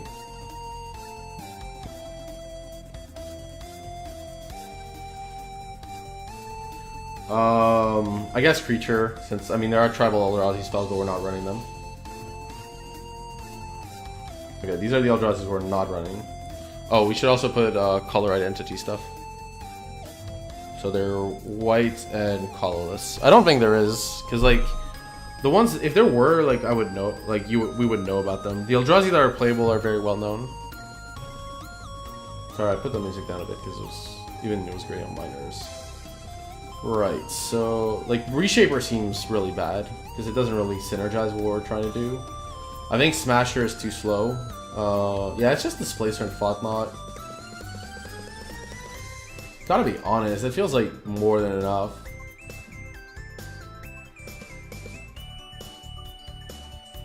Oh, he makes the mana base worse, but I think that's okay. Right, Wasteland Strangler we're not playing... Yeah, I think that's fine. I think that's totally acceptable. So, if we're not running Eldrazi, maybe 1 Resto Angel is okay. We don't have... Yeah, so this deck plays 4 Inspectors. I kind of like Inspector. It draws cards, so it means we don't have to run as many Horizon Canopies. We could run 1 Desert, so what's the desert called again? Sheffet Dunes? It's like a dual land, it's fine. You could run like more Sheffet Dunes, I think, but 1 is okay. Oh shoot, that's still in a league. What league? Huh, okay. Or maybe it's in a binder. Right, so... What else would we want? We're not playing Kambal. Kambal, like, is super important, I think. Not Tron. Frozen Tactics. Rest in peace. We're already playing, like, all these cards. And the others are black. We should play, like, some number of Blade Splicer, since there's not... Yeah, we should play Blade Splicer. We have Displacer. We can play, like, free Blade Splicers, I guess. We don't have that many 2-drops. That's the other problem, I think. Your curve gets a little worse. I guess you could play, like, Selfless Spirit. That's actually a really nice trick. 1 Selfless Spirit. It's not that unrealistic to get it. Like, we have Field of Ruins, so I would still not play Wastes. But you could play Waste, I guess, if you really wanted to. Yeah, this seems fine. Resto Angel, Blade Splicers. Yeah, but we have less creatures that like trigger. We only have Inspector and Blade Splicer. I think we need like the last Blade Splicer just to have that synergy.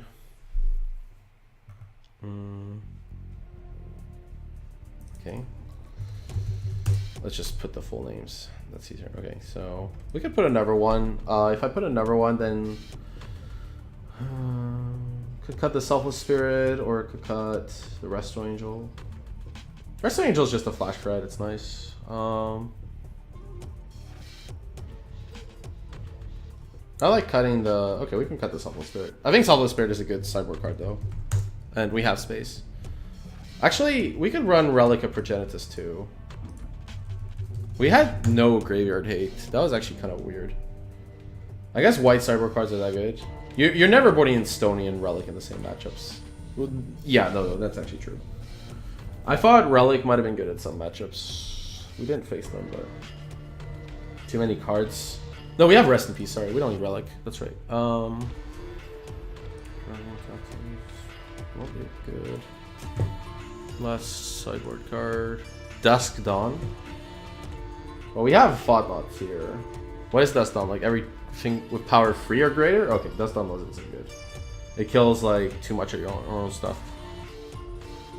Selfless Spirit, Rest in Peace. Phyrexian Revoker and Kataki. Burton Fort Hunter. That's actually a really tough call. I don't know what the last card should be. What would be like the coolest card we could run? Like, what's like the card? What's a card I've been trying to run for a while? Let's see. Somebody tried running Settle Wreckage, which I'll give them full mad props for. I like the Eidolon Rhetoric, actually. That seems like a good. Actually, I would probably run the Eidolon more than. Actually, Mind Sensor's not that bad main deck because you have Field of Ruin and Ghost Quarter.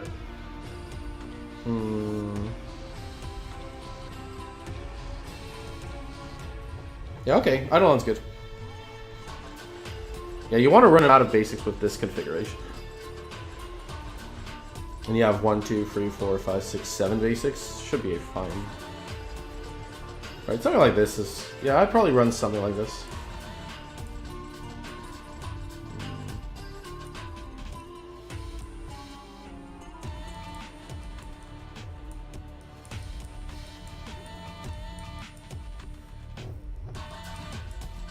Yeah.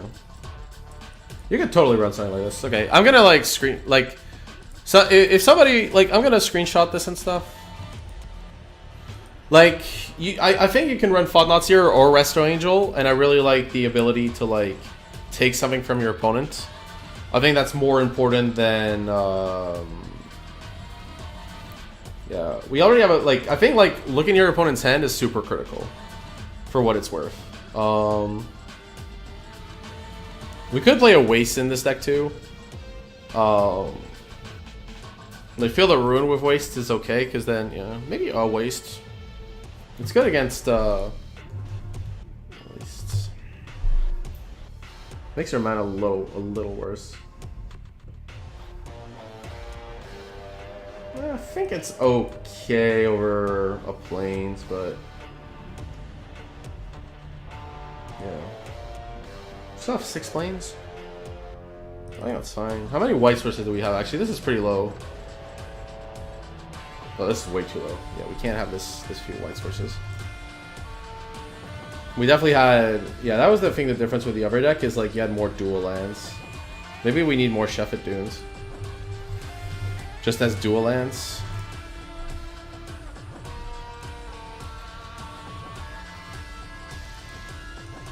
And Blood Moon kind of gets us. Right, so...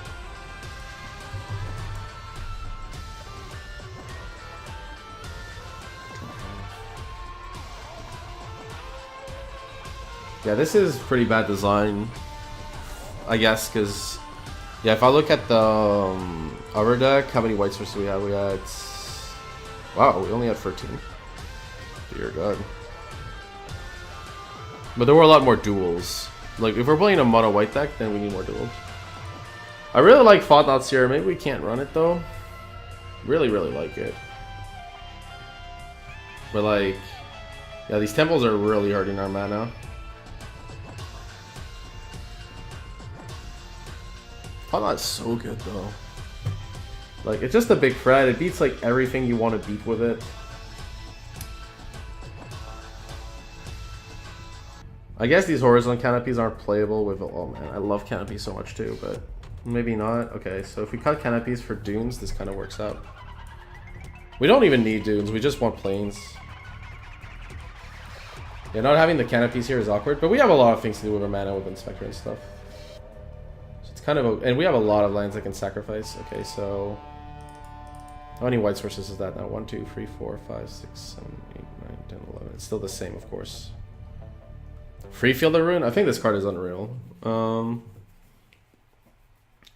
11 white sources might be a little, it's probably too low. But Field of Ruin, like, helps you get to a white source. I know it's not optimal, but you have Vile. I think this is fine. Yeah, Field of Ruin helps you get there. Yeah, I would try something like this. I think Field of Ruin is that good. Like, this deck, like, curves out a little weirdly. Okay. Okay, I'm gonna, like, post this list on Twitter. If somebody wants to try, like, streaming it, I can host you. But yeah. Let me see. Yeah. And then we had this, which I'll also take a shot of.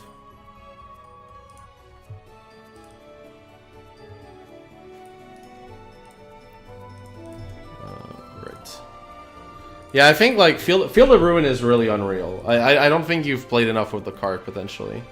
Like this card is one of the best new cards to be printed for Modern, and most people have just like not really figured out how it works. That's why this card is like, it is really that good. Trust me on this one. Especially when you have paths and ghost quarters. Like eventually you just start like running them out of basics, and then you can ghost quarter their paths. I'm not sure if it's worth making the mana base worse for these temples though. Like, because these temples could be Horizon Canopies, and these could be, and Resto Angel could work. So that's actually that's a harder call. Yeah. Like this deck might not work inherently because it's a mono white deck that only has like 11 of its source. And when I'm thinking of like Death and Taxes in Legacy, it plays 4 Aether Vials. It plays 4 Rishon Port and 4 Wasteland, but then like the rest is just white. So I suspect that like they have enough lands. I'm gonna check quickly, but I'm pretty sure the Legacy version of Death and Taxes like runs much more than 11 sources. That's 11 sources sounds really low. Where can I find Death and Taxes? Oh, I guess online like almost no one can play it because Rishon Port's still insanely expensive. Wow. Really? I must have skipped it. There's no way like it's not one of the top decks in the metagame at least findable. Rishadon Port. Okay, we have Death and Taxes, cool. Yeah, so for reference, the Legacy version runs 14 plus Cavern. We clearly can't run Cavern, but yeah. The Temple allows you to make Displacer 2-drop and Thought Not Seer a free drop. That maybe this is a free drop isn't that important, but yeah. I think it's fine because you have Vials, so like yeah.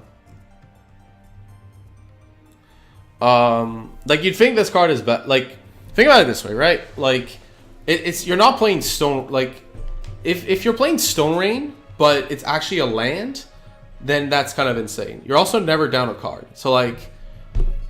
Because what happens a lot of the time is like you're gonna like path your opponent, and or ghost quarter them, and at some point they're gonna run out of basics in the deck, and then you can start like going for Field of Ruin, and at that point you're getting a plains and they have nothing. So like, yeah, I don't think this deck can play Cavern by the way. Like you have some humans, but this is a Kai Cleric, this is an Elemental, these are Eldrazi, this is an Angel, and this is a human, I guess. But yeah, you can't play Cavern in this deck. I think like the way this is built is kind of risky, but maybe it's a bad hybrid. Like maybe you can't run Far Lost here, you just have to run Resto Angel. But I really like that this looks at my opponent's hand. I think that's like super important. More important than making infinite free freeze, which we can do because we have Displacer and Flicker Wisp anyways. It's not hard to blink this at some point, and you want like this way we were playing like 8 blink targets and 9 blink effects, so including 5 that are repeatable. So I think this is okay. Okay, that's kind of gonna do it for the stream. I hope it was enjoyable. Like the deck was, I played like the first games were super hard, and I'm sorry if like you were here at the start and like you had to suffer through that. As for this deck, I would probably run as is. I don't see how much you could change. There was at least one match where I felt pretty unlucky, but I think this deck is better than people are giving it credit for. Because we were on the draw a lot, like which normally for a deck like this is awful, and I felt like we had pretty good game in a lot of situations. So I think this deck is like okay. Like I'd rather not run it, but I think if you wanted to run like a mid-range disruption deck, this is like totally okay. Like, how should I put? Like there are decks I like see people play and I just shake my head. This is not one of them. Like Like somebody that like knows this deck inside out, I can perfectly believe like they can do well. And I think like I would not play this deck cold. I think playing this deck cold is a nonsense. You need to like test. I think this is a really, really, really hard deck to test. Because you have to basically make judgment calls based on what your opponent could have. You have to like figure like you have to learn all the tricks with Flicker Wisp and Displacer and Scholar, which I have to learn on the fly. You have to make those judgment calls, like do I do Dark Confidant on turn 2, or do I have to disrupt my opponent with Thalia and Leyland Arbiter? If I do so, like what's my opponent's mana? Like what is their plan? How are they responding to what I do? If I have Leyland Arbiter like and they have 2 mana up, I know I can't Ghost Quarter them. So like how do I play around that? Like what do I try to do? What's my plan? So like I find it super hard. Like I think this deck is like insanely hard. So that's like a big drawback against it. I thought the Thought-Knot Seer was kind of unreal. Like everything else like gets answered by Alcr. But like Thought-Knot Seer like has always been unreal. Like no matter what matchup, it was just incredible. I think this card is just total nonsense, by the way. Like it's a 4/4 that like disrupts your opponent. It's total nonsense. Yeah. And I found the mana felt pretty decent too. Like it was super bad against that Tron player in the last game, but like that's because we drew no lands. Like even if I draw like a Ghost Quarter to like disrupt with Arbiter, it would have been okay. So yeah, I kind of like it. Maybe not the most exciting deck in Modern, but I think like so far like every deck I've played like that has had Ghost Quarter, Spreading Seas, Field of Ruin, like if it had, or Ponza, like if it has the text does target land, then the deck felt great. Because kind of against every other matchup, your decks feel like whatever they are. But like when you have that land destruction, then like you have actual game against Tron. Otherwise, like I think folding to Tron is like right now, or big mana right now is just not a thing you can afford to do. And like it's felt like in those leagues, like I always feel like face like at least a Tron deck, or a Valakut deck, and like being able to like destroy stuff has been really awesome. So, or like Spreading Seas, right? Like even Merfolk Spreading Seas is like buying a turn, which is incredible. Like if you think that Spreading Seas against Tron is like Time Walk, that's about correct. It's about right. So yeah, so like in summary, this deck was okay. I probably wouldn't run it, but I think you could run it. I don't think it's bad in any shape. So yeah, thanks a lot for watching. I think with a number of viewers, like probably most of you like already are following me, but if you're not, then like I would appreciate one. At least if you enjoyed the content. Yeah, that's pretty much it. I'm gonna double check what the deck for tomorrow is, so you know that. Obviously there's a spreadsheet, but I find it's okay to also get the news on stream. Tomorrow we are playing Counters Company, so the combo version of Company, with Devoted Druid and Vizier. I'm actually gonna modify the stream time. We're gonna start because that deck is pretty complicated. I'm gonna start a stream at 2 p.m. because we have a New Year's party. So I'll start at 2 p.m. so I have time to like, shower and stuff like that after. So yeah, I hope this was interesting. So yeah, tomorrow we'll start a bit earlier, like at 2 p.m. I hope this was interesting.